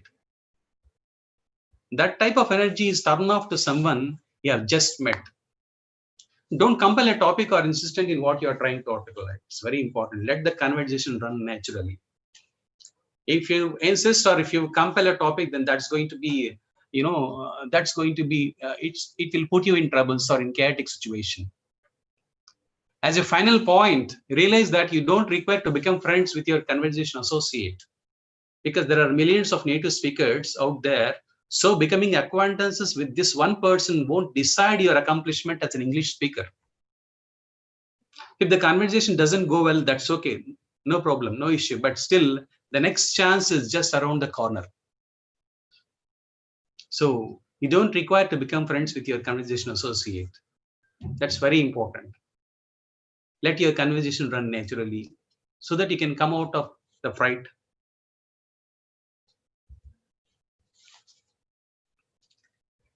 Consider your associate. It's very important again. Don't make the conversation only about yourself. Try to ask questions about other person's life. Only interrupt things about yourself when they're in fact appropriate to the subject. Don't converse about yourself only. Just give a chance for others to respond. If they ask you a question about yourself, answer it. Why? But then ask them the same question. Simple. They'll answer you, no doubt about it. Frequently, people ask questions because they secretly want to be asked themselves. So turn the question around and see what your conversation associate has to articulate. Most of the times, people, they ask questions because they secretly want to be asked themselves. So turn the question around and see what your conversation associate has to articulate. So to emphasize, to consider your associate is very important. The vital thing is not to be forceful or seem distressed. Convey things up naturally and casually. People should never feel stressed out to talk with you. So help them feel at ease. Never they should feel stressed. Let them feel comfortable. So consider your associate. And be candid, be frank-minded, be straightforward. In the sense, when asking questions or talking about something, don't make something up just because you remember a particular expression. Example, you can see here, don't say, I love dogs too, if you actually hate dogs. Or avoid saying, my brother works in an MNC, when you don't even have a brother, let alone one that works in an MNC. Make certain you say things that are factual. Even it means searching for the words you want. You need to make certain. Otherwise, you might end up in a really embarrassed condition. Because we need to give importance to factual aspects. Even it means searching for the words you want also, that should be factual. So be candid. Be open-minded. Be frank-minded.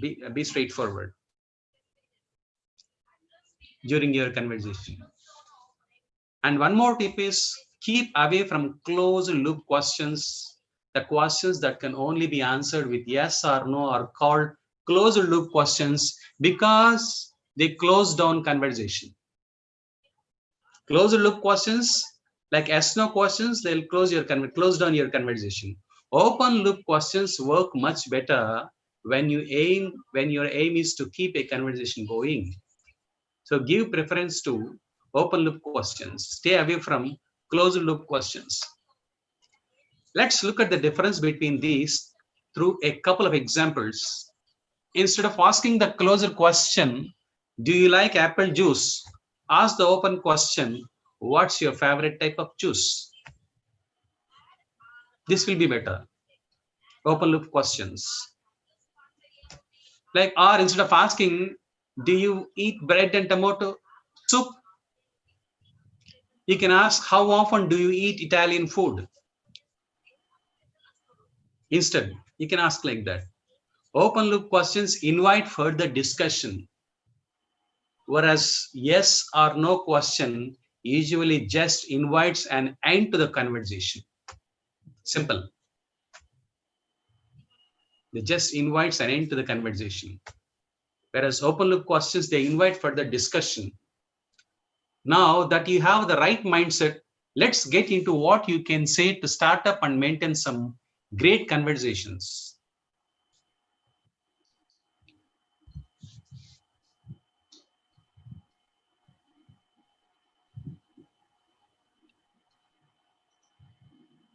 Excuse me, sir.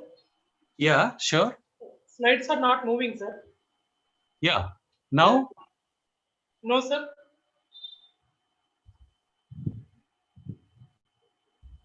Is that okay now, sir? No, sir. Once, please stop sharing and share again. 1 minute.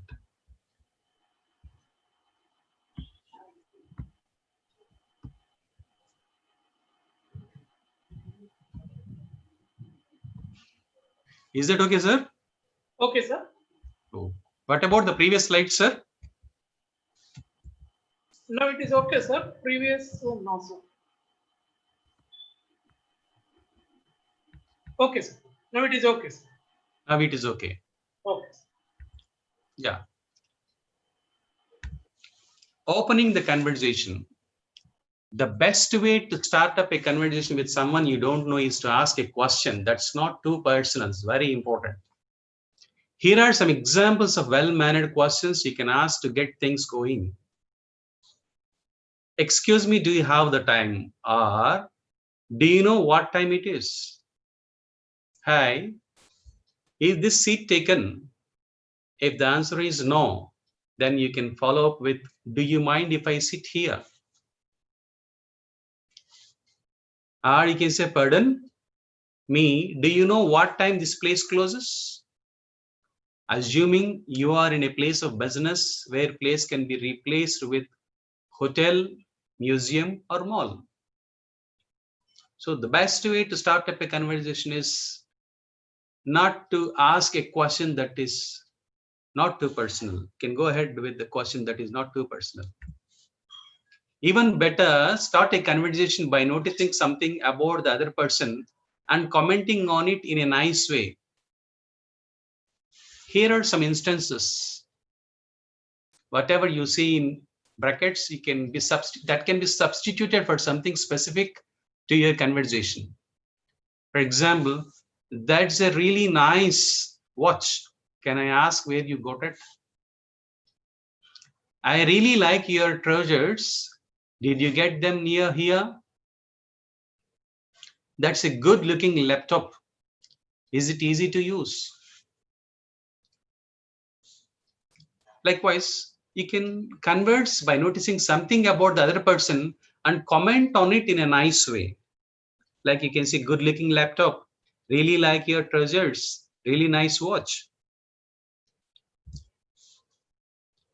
Elaborate on a topic. Now that you have started talking, you will need to elaborate on the well-known topic and continue conversation.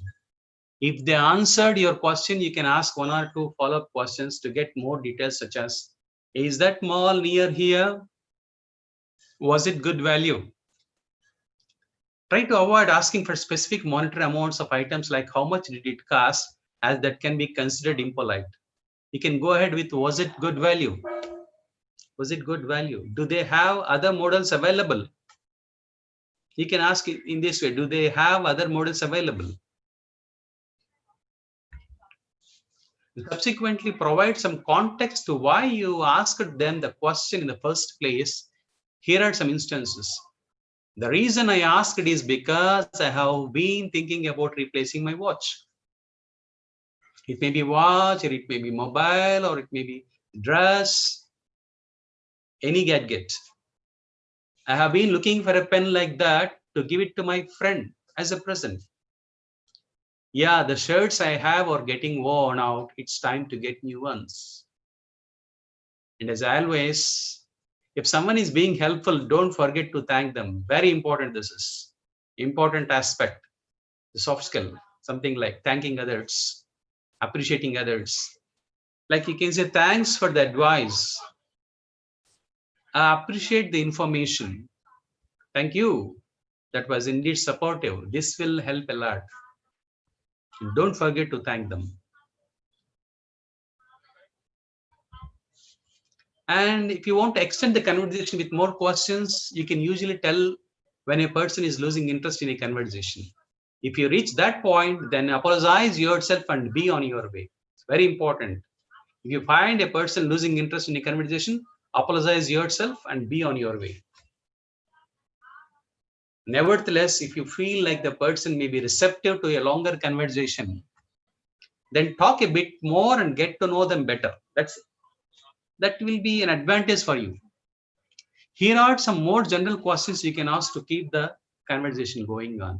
So if you feel like the person may be receptive to a longer conversation, then talk a bit more and get to know them better. In general, we can identify whether the person is losing interest or whether he is interested in the conversation. Like you can go ahead with, are you from this region? So what do you do for a livelihood? What brings you here at the moment? Do you come here a lot? So each of these questions can be used to extend the conversation and learn more about the other person if you want. If you want to extend the conversation. That's a technique, that's a style again. It's a way. Questions like this will definitely extend the conversation with more questions if you want to learn more about the person. The thought here is to find common points of interest. So if you can come to know the common points of interest, then that relates to you and your life. This gives you a chance to extend the topic.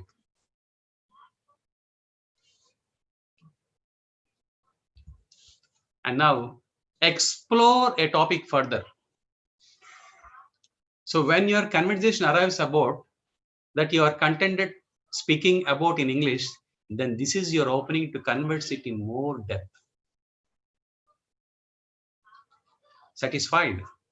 As an instance, let's say that you discovered your conversation associate or partner has a pet. You have a pet too. This will be the time to show some photos of your pet on your mobile or phone, because that's a common point. So you can explore a topic further. Otherwise, if the person reveals they are vegetarian and if you happen to be vegetarian, now you have something in common, either vegetarian or non-vegetarian, whatever it may be. Why not ask about their favorite vegetarian recipes to explore a topic further? Am I clear, sirs and madams? Yes, sir. You are quite clear. Absolutely. Yeah, thank you. Thank you very much. So here are some phrases that may come in helpful to go ahead in deeper with the topic. Like, actually, I'm a vegetarian too. What made you decide to stop eating meat? You can go ahead with the questions like this. When it is a topic of vegetarian or non-vegetarian. I love dogs. In fact, I have two. What type of dogs do you have? Hockey is my favorite sport. What team do you support? So when coming to sports, you can ask questions like this. You're joking. I drive a car as well. What type of car do you have? The thought here is to let them know you share a common interest, then request them to share more details. This is how we need to develop. We need to develop the skill of elaborating, exploring, and extending the topic to get the details. Remember to talk about the other person more than yourself. That's very important in conversation. Very important to talk about the other person more than yourself. For example, instead of going off on a long tangent about your favorite recipes, ask them for theirs. It conveys that you're really paying attention and getting to know them, and they'll be more open to ongoing conversation. Very important this is. So really paying attention and getting to know them. You can underline this point. Really paying attention and getting to know them will be more open to ongoing conversation. So pay attention to when you're talking to your partners, associates. Ask for views. Again, one more, aspect. Every one has a view on something, and many people like to share them with others. Here are some questions you can ask to get the other person's thought in a situation or topic. I don't know. What do you think? You can ask for use in this way. I don't know. What do you think? Has that been your know-how to? Means you want to know the expertise of the other person. Has that been your know-how to? Has that ever happened to you? Why do you think that is the case? Is that a good thing or a bad thing? So if you want to know the views directly, directly we should not ask, what's your idea? Instead, you can go ahead with, I don't know, what do you think? So you'll get the thought of others. Why do you think that's the case? Is that a good thing or bad thing? People will they'll express their thoughts or views. They put forth their ideas. Once people begin sharing their opinions, you open up the door for a whole new area of conversation. This is sort of eliciting views from others. Be careful not to look into too far and sensitive topics such as politics or religion. You can avoid these two. Don't look into too far and sensitive topics such as politics or religion. Switch to other topic. Sometimes a conversation can start to weaken and you find things are winding down. If you sense your conversation associate is losing attention in conversation, about your remarkable collection of water globes, it's perhaps time to change the topic.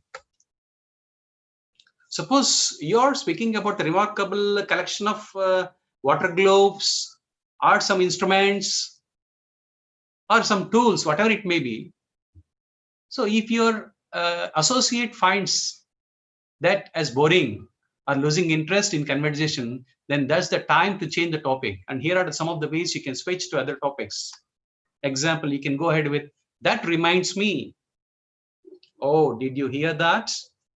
Speaking of birds, I found that you can connect the topic to some other aspects.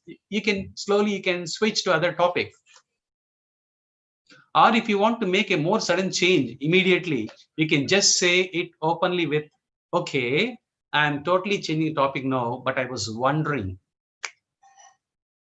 You can go ahead with this. I'm totally changing the topic now, but I was wondering. Not to go off topic, but I lately heard that. I recently heard that. So you can change the topic with such expressions or phrases. Am I clear, sirs and madams? Yes, sir. Yeah, thank you. After about 10 minutes, it's worth read through that your conversation associate wants to continue conversation. Example, if you want your conversation associate to converse longer, get affirmation that they want to be in the conversation, so you can be sure they are not just being well-mannered. You have to get that affirmation from your associate, conversation associate, so that you can continue your conversation. Here are some questions you can ask to see if it is likely to uphold a longer conversation. For example, you can ask, I'm not keeping you from rather, am I? I'm not keeping you from rather, am I? Pardon me for taking up so much of your time. Do you want to take off? I just understood you are perhaps in the middle of something. Do you have time to converse? Let me make out if you want to get going. I don't feel like to take up all your time. See, the last one. Let me make out if you want to get going, because I don't feel like to take up all your time. If you get a positive signal, you can go ahead with your conversation. Otherwise, you can stop there. Like you can go ahead even with the first one. I'm not keeping you from rather, am I? Or the second one, pardon me for taking up so much of your time. Do you want to take off? These phrases will definitely help us to converse longer and demonstrate that you are caring your conversation associates requirements. So caring your conversation associates requirements is very important. So if you want to conclude the conversation, being a good conversationalist is knowing when to conclude the conversation. When the conversation ends, find an approach for them to get in touch with you in the future. It's very important. Again, you need to note this. If you believe they may want to converse again, you can give them an opening with some of these expressions like, well, if you ever want to chat again, I'm usually here every Monday afternoon, every Saturday morning, or every Tuesday, maybe afternoon or evening or at nights. Maybe you can give some time. Let me give you my email ID. If you are ever in the area again, it would be great to meet up. You can conclude the conversation like this. If you want an approach for them to get in touch with you in the future, you can go ahead with this phrases. Am I clear, sirs? Adams? Yes, sir. Yeah. Yes. Thank you. Thank you. Beautiful presentation, sir. Madam? A beautiful presentation, sir. Oh, thank you. Thank you very much. Beautiful. A way of charming conversation. In order to achieve beauty, charm, grace, style in conversation, we need to know some expressions. For example, you must be knowing, I bet the speaker is quite sure that something is true or something is going to happen. I bet you that Sheila will certainly win. I bet you Jatish won't come to see you. This is, the speaker is quite sure that something is true. Somebody had better. What is expected of someone or what someone should do? You had better consult a psychiatric specialist. So expected of someone or what someone should do. When you want to express this better, you can use somebody had better. Better luck next time is used as an encouragement to an unsuccessful person. Unsuccessful person, better luck next time we use. Better late than never. This expression is used to suggest that even if something happens late, it is better than it not happening at all. If you want to encourage that person, better late than never. So you did some trial.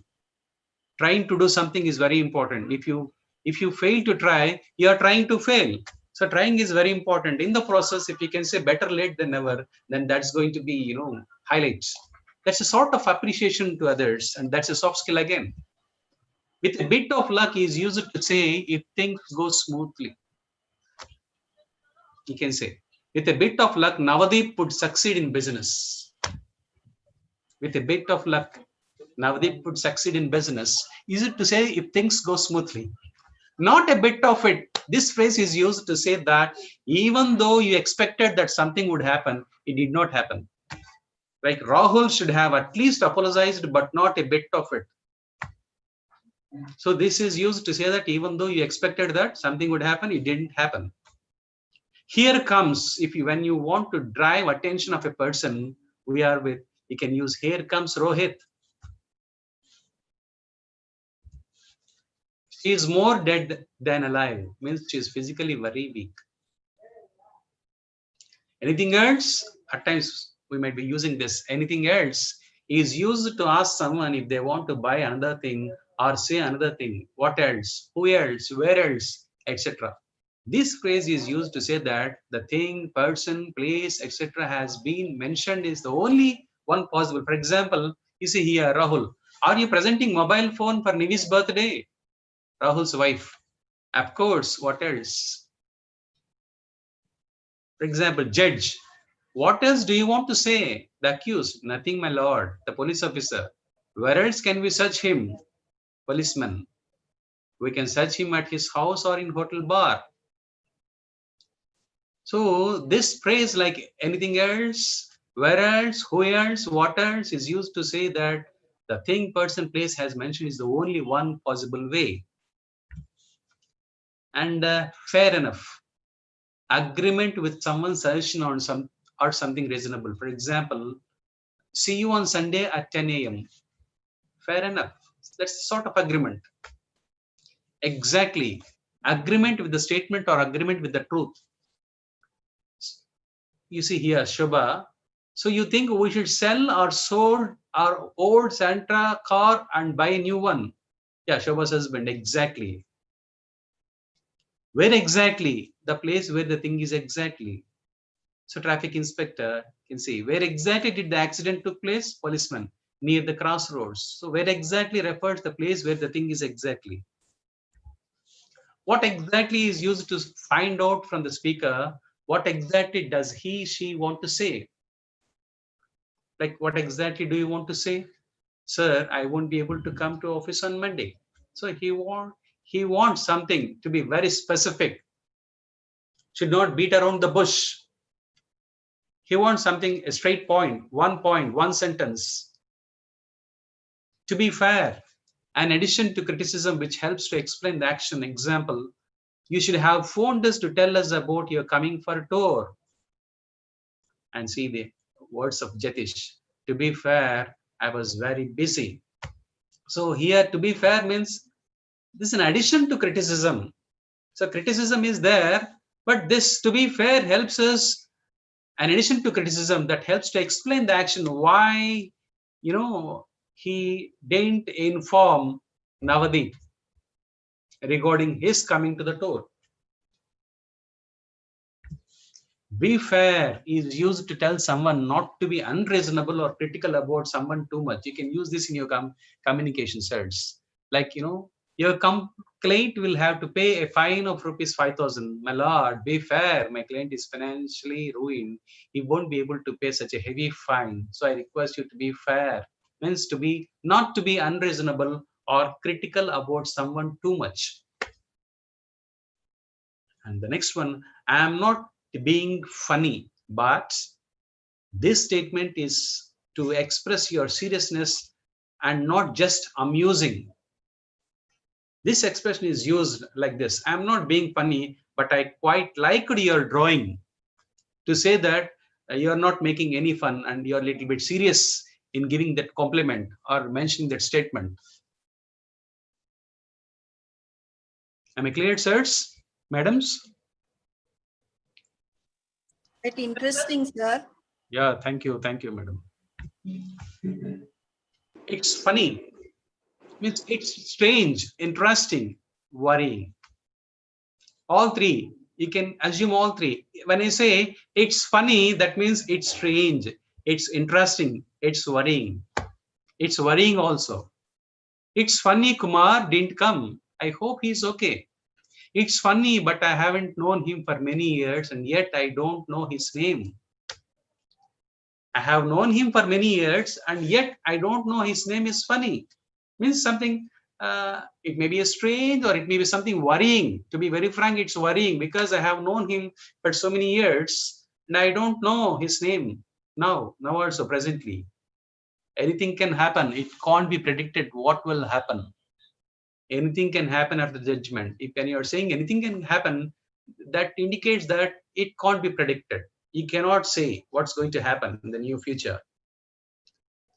I hope so, in the sense I expect so. You can see here, Jatish, will you get promotion next week? Navdeep, I hope so. How's that? See here, how's that? This expression is used to ask someone whether someone is satisfactory. How is your new car? How's that? How are things? This expression is used to inquire about the well-being of the contacted person. Even at times we say, how are things? How is things? To inquire about the well-being of the contacted person. Kumar, for example, hello Akash, how are things? Akash, oh, very good. How do you do? This polite expression is used when you meet someone for the first time. This is not a question. How do you do is a greeting. That's why I mentioned exclamatory mark at the end. When you are going to greet a person for the first time, a stranger, you can go ahead with this expression like, how do you do? Responding to that, we can say, yeah, I'm fine, thank you. How do you do?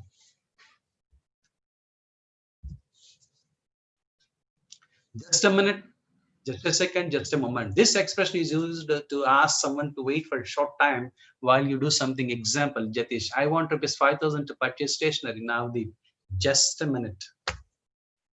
To ask someone to wait for a short time. Just because doesn't mean, very important this is, you can use it in your conversation. Just because of so-and-so doesn't mean. This expression is used to say that although one thing is true, another thing is not necessarily true. Just because you're intelligent, it doesn't mean that you will be careless or you're careless. You behave very in a neglected way. So just because this doesn't mean, this expression is used to say that although one thing is true, another thing is not necessarily true. Keep quiet, don't say anything or don't make any noise. That's the sense. Keep quiet, I'm listening to the speech. Again, how are you keeping? This expression is used to ask someone if he or she is well. Now the example, hi Kavya, how are you keeping? The answer, how? From Kavya, quite well. How are you keeping in the sense? Have about the things going on, maybe health also, maybe about your well-being. So quite well, you can answer. How should I know? How am I to know? This expression is used to say that it is not reasonable to expect that you should know something. Very important this is. You can note this. How should I know? How am I to know? To say that it is not reasonable to expect that you should know something. It's not reasonable. We cannot know each and everything. And it's something like it's not at all reasonable to expect like that. So how am I to know that he is innocent? How can I know that he is an innocent? Oh, your person. In that case, you can go ahead with how am I to know or how should I know? Next one. Would you like, this expression is used to ask someone if they want something. Would you like some more ice cream? If you want to ask something, you can go ahead. Would you like some more ice cream? You want ice cream? No. Would you like some more ice cream? You can go ahead with this expression. How do you like to do something? This expression is used to ask someone if they want to do something. For example, how would you like to go to Mysore this summer? To ask someone if they want to do something. You want to know that and you want to ask. So you can go ahead with like this. How do you like to do something? How would you like to go to Mysore? How would you like to do that job? How would you like to do that presentation? Like that you can go ahead. How would you like if it? Again, this is also a very important expression, is used to ask someone to imagine how they would feel if something had happened to them instead of to you or someone else. You can see through examples, you can understand in a better way. Like, how would you like it if you come to know that you lost your certificates? Because I have my own experience. You don't have any experience. How would you come to know? Unless you lost your certificates, like that, the sense is. How would you like if you come to know that your only brother got caught in fatal accident? Means to ask someone to imagine, to put themselves in that position and observe the things. And to be empathetic. Look out. Again, this expression is used to warn something that they are in danger. Look out means to warn someone that they are in danger. Look out, there's a fast car coming. Means an indication of danger, signaling of danger, warning something or someone that they are in danger. Look out, there's a fast car coming. Am I clear, sirs, madams? Yes, sir. Yeah. Thank you. It's clear, but as it is a conversation two-way, you're having the one-man show. Ah, madam. No, at the end we can converse, madam. Yes, yes. Yeah. Look, who is here? This expression is used when someone arrives unexpectedly. Well, look who is here. Like it's Lokesh uncle and Lata auntie. So this is an expression used when someone arrives unexpectedly. Any minute now, something will happen extremely soon. So we're expecting the president any minute now, in the sense that will happen extremely soon. Right now, at the moment, means I'm very busy right now at this moment. Call me in the morning.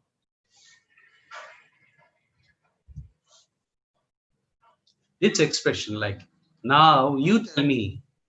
This expression is used when you are annoyed or amused. Example, I waited for her reply for 2 years. Now she tells me that her engagement has already fixed. Is used when you are annoyed or even amused also. In both the cases. Now you tell me, when we say now you tell me, that means you're expressing your annoyance at the same time your amusement. What's the point in doing something? Means there is no point in doing something. Example, yours has failed. There is no point in regretting or repenting. I see your point. Means I can understand your point. Quite so is a sort of agreement with someone's statements. Quite so. She really should have thought of marrying the debaucherously boy before. Yes, quite so. There's an agreement with someone's statements. She's agreeing, he or she is agreeing with the statement.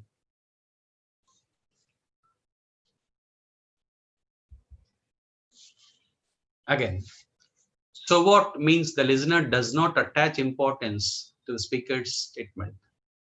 Example, you drink every day. Yes, I do drink. So what? That means the listener does not attach importance to the speaker's statements. So be it. This expression is used to show that you do not agree with someone's decision, but you will expect it anyway. example, if you have taken a decision to suspend Ronnie for no fault of her, then so be it. Means to show that you do not agree with someone's decision, but you will expect it anyway. At times, this happens at times. You do not agree. Somebody, they won't agree with someone's decision, but they will expect it anyway. So much the better. This expression is used to say that if something happens, it will make the situation even better than it already is. The chairman is coming for the trip, and if you join it too, so much the better. Means to say that if something happens, it will make the situation even better.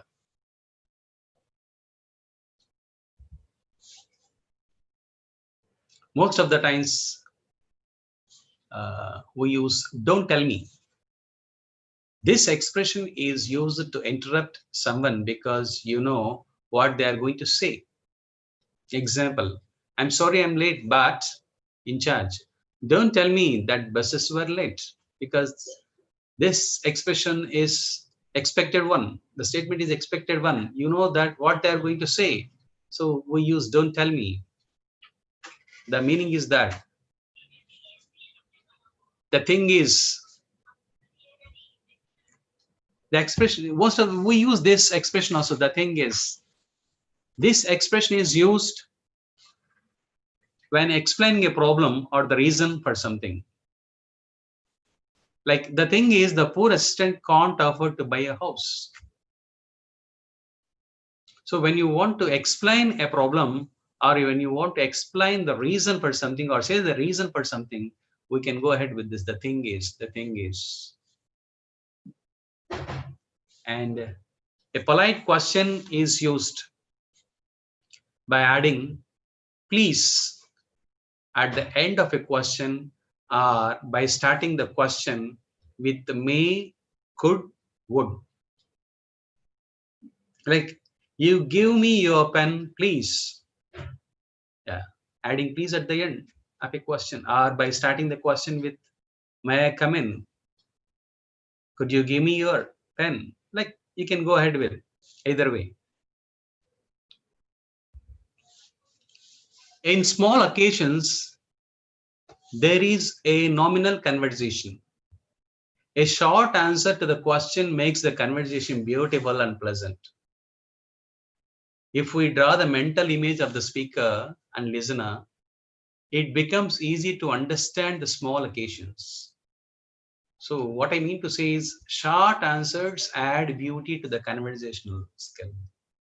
Full answer makes the answer monotonous. Like, how do you go to office? Simple. I go to office by bus. No, by bus. This will be better. Will you come to dine with us tomorrow? Most willingly. Instead of saying, yes, I will come to dine with you tomorrow, with all of you tomorrow. Instead, you can go ahead with most willingly. So in small occasions, there is a nominal conversation. A short answer to the question makes the conversation very beautiful and pleasant. And if we draw the mental image of the speaker and listener, it becomes easy to understand the small occasions, and short answers add beauty to the skill, to the conversation.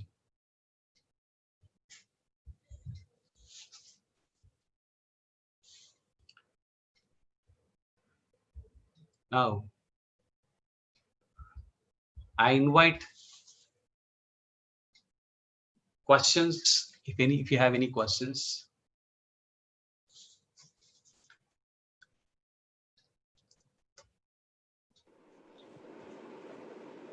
Thank you, sir. Yeah, madam, sure, madam, most welcome. Sir, may I invite Dr. D. Lakshmi Devi to, may I request Dr. K.P. Padmaja ma'am to propose a vote of thanks. Yeah, sure, madam. Over to you, Padmaja.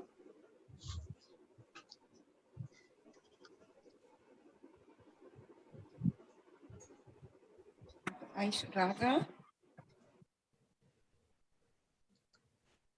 Okay. Yes, sir. A small disturbance in my cell. It's okay, Sorry madam. for Please that. go ahead. Yeah, it's okay. Please.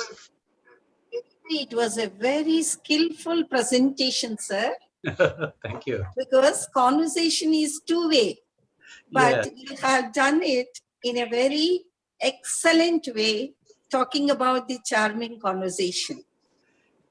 And after hearing to you, I found that conversation is everything. So why we like some people more and how the leaders come out means just with their charming conversation. Yeah. So charming conversation is just like the salt in a delicious dish. Yeah. If there is no salt, there is no taste. Just Yeah. like that, if there is no charm in the conversation, so I feel it is no conversation at all. Definitely, madam. So I profusely thank Raghavendra sir from bottom of my heart for his ready acceptance to the webinar. Yeah, it's We have most welcome. invited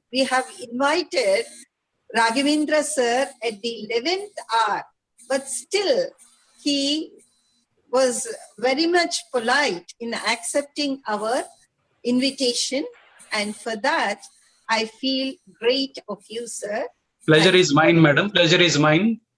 Thank you very much, sir, for giving us a very good, charming conversation. It was Madam, really charming. Yeah. Really charming. The only thing is, if I make audience participate in the activity, it takes time, madam. Furthermore, 1 or 2 hours it takes. If I ask them, some questions, or if I make them interactive, then it takes time. That's my intention behind. Hope you never mind. It was very clear, sir. It was Yeah, crystal clear in presentation, and I hope all the participants have enjoyed it. Yeah. Thank you, sir. Thank you very Madam. much. Most welcome, madam. So thank you, sir. Just because most of the participants are filling in this as most as teaching now and beyond classrooms, beyond having a good conversation and matter. It's like going for just not classrooms. You can better have good conversation skills. You can teach the students beyond subjects, beyond the subject, Madam. the core subject. You can go for these communication skills also. I have noticed in the chat box, most of the participants are complimenting you for presenting such a wonderful presentation on spoken English class. They have felt it like that. Thank you very much, madam. So once again, I don't think this session has been misused. I think this has been quite useful for the participants. 2 technical sessions and 1 session with conversation. I think you have made the session more vibrant with your presentation. Thank you very much, madam. Thank you, sir. So I request Dr. D. Lakshmi Devi to go ahead with the question answer session. Yes, thank you, madam. So thank you, sir, for selecting very unique title of Charming Conversation. Now with good illustrations. Pleasure is mine, madam. Now I welcome participants for query session. Any queries from participants?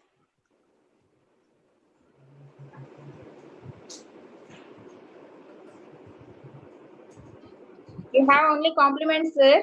It's okay, madam. It's okay. I welcome if any queries are there. I welcome. Otherwise. Okay, thank you very much, sir. Yeah, madam. Most welcome, madam. Thank you for giving me a wonderful opportunity, giving me a platform to put forth my thoughts on charming conversation. I thank the management, all the people concerned for giving me an opportunity to put forth my views on this occasion and in this session. Thank you. Thank you very much, madam. I also congratulate the remaining resource persons from abroad for making this session a grand success. Fantastic inputs they gave. Wonderful sessions. Very, very well organized. Thank you very much, madam. Thank you, sir. Over to ma'am. Thank you, Lakshmi. May I request now Mrs. Nirja, ma'am, the convener and the HOD of the English Department, SPW Degree and PG College, who hosted the e-conference titled Teaching Now and Beyond. It has now come to an end. May I request her to propose a vote of thanks for the entire session. Ma'am, please.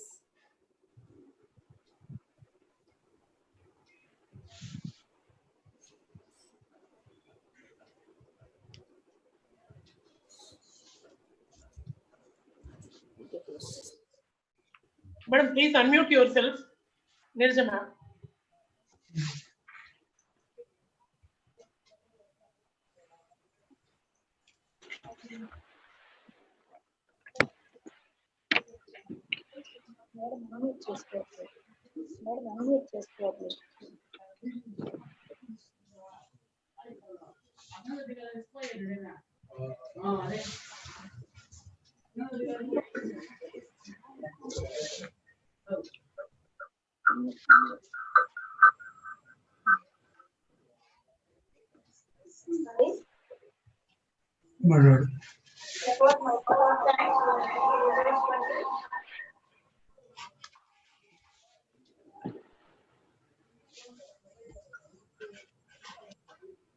think Madam, please unmute yourself. Nirja ma'am. Madam, not audible. I think Madam needs to unmute. I warmly propose my vote of thanks to the three resource persons, Dr. D. Prudhvi Raju, Mr. P.Sasidhar, Dr.C. Raghavendra Reddy, for readily accepting our request and sharing their experience, sharing their expertise on this platform. I thank Professor G.M. Sundarvalli for delivering her valuable message. I extend my vote of thanks to the management, especially our DEO sir, Dr. R. Ramana Prasad, for his constant encouragement on the utilization of e-platforms. I convey my sincere thanks to Dr. Rajeshwari Murthy Garu, former principal of SPW Degree College, who is residing in New York. He sent her best wishes and congratulations to the principal and the faculty department of English for organizing this international conference. I thank present principal Dr. K. Mahadeva Magaru for her wholehearted and timely suggestions. My sincere and grateful thanks go to Dr. C. Chandrasekhar, lecturer in English, SAS Narayanpuram Government Degree College, West Godavari District, Mr. P.L. Subramaniam, guest faculty in Commerce, SVD Government Degree College in Edavol, West Godavari District, technical advisor, with whose technical support and know how we are able to conduct this international conference. Last but not the least, my heartfelt thanks goes to the participants who made the session lively and to the team of organizing committee for their efforts in organizing this international conference.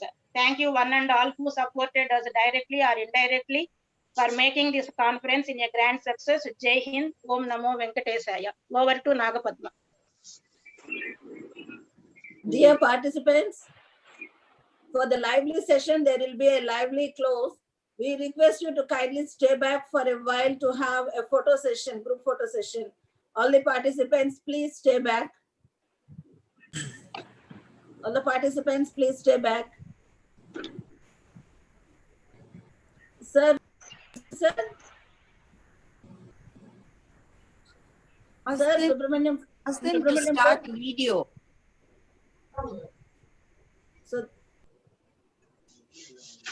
So this video is on only, on.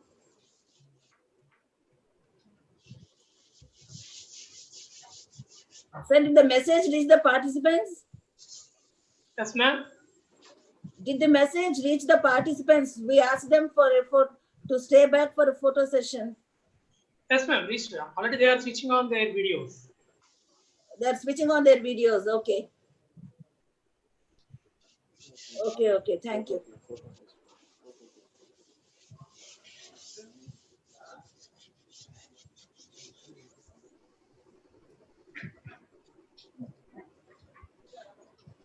A request to all the participants, when your videos are on and when the pictures are being taken, kindly don't type anything in the chat box, because if you chat something, it pops up and the photo will be gone.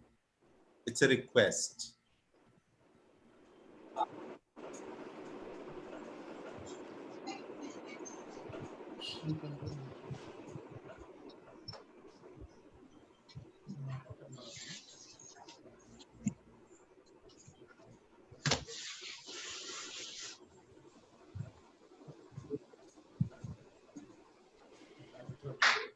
ma'am. Okay, thank you, sir. Thank you, dear participants, for your presence and making the e-conference a success. Thank you, one and all. Them about the Jai feedback. Hind. Announce them about the feedback. So the feedback, it is already there on the brochure. They can go for the link thereon and they can get the certificates tomorrow. The feedback link is there on the brochure itself. They can just give a single touch to it. They'll get the feedback form. Is that okay? Thank you, one and all. Thank you to the organizers. Thanks, a big thanks to the participants for your valuable time. Thank you so much for everyone. Madam Nagapadma Garu, Neeraja Madam Garu, and Dr. Lakshmi Madam and Padmaja Madam, and my co-presenters, Mr. Bandhu and Dr. Raghavendra. Thank you very much, sir. Technical person, Mr. Subramaniam Garu. Thank you so much for everyone once again. And most importantly, Chandrasekhar, who's missing. Sorry? Pardon, sir? Chandrasekhar is missing. Oh, I'm sorry. Yes, Chandrasekhar. yes. Yeah, he is my close friend from the same university. So how can I miss him? How can I forget him? He is my... So I thank Dr. Chandrasekhar for introducing me to this platform and all my participants. Thank you so much. Thank you, Mr. Bandhu, for reminding. Thank you so much, everyone. Thank you, sir. Thank you, sir. Thank you very much, sir, sir. Accepting our request and making use of this platform, both for us and for the participants. Shared, sir. Thank you very much. Ma'am, with your permission, we will leave, madam. Yes, very, very kindly, sir. Very kindly, sir. Thank you, sir. Have a happy journey. Happy journey. Thank you.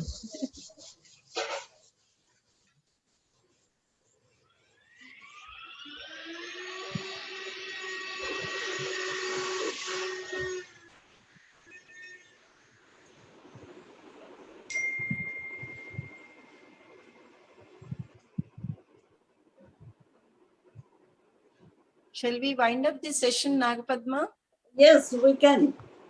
Okay, thank you. Bye-bye. Thank you. Bye. All of you. Thanks to one and all from our department. Principal is there or she left? Wait, I do not know.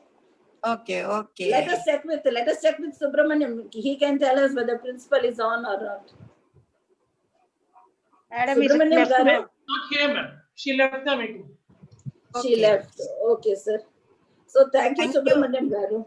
Thank you very much, Neeraja Garu, our head of the department. Welcome, Nagapadma. Congratulations. Congratulations, madam. Madam Banjargi, how are you? Are you satisfied?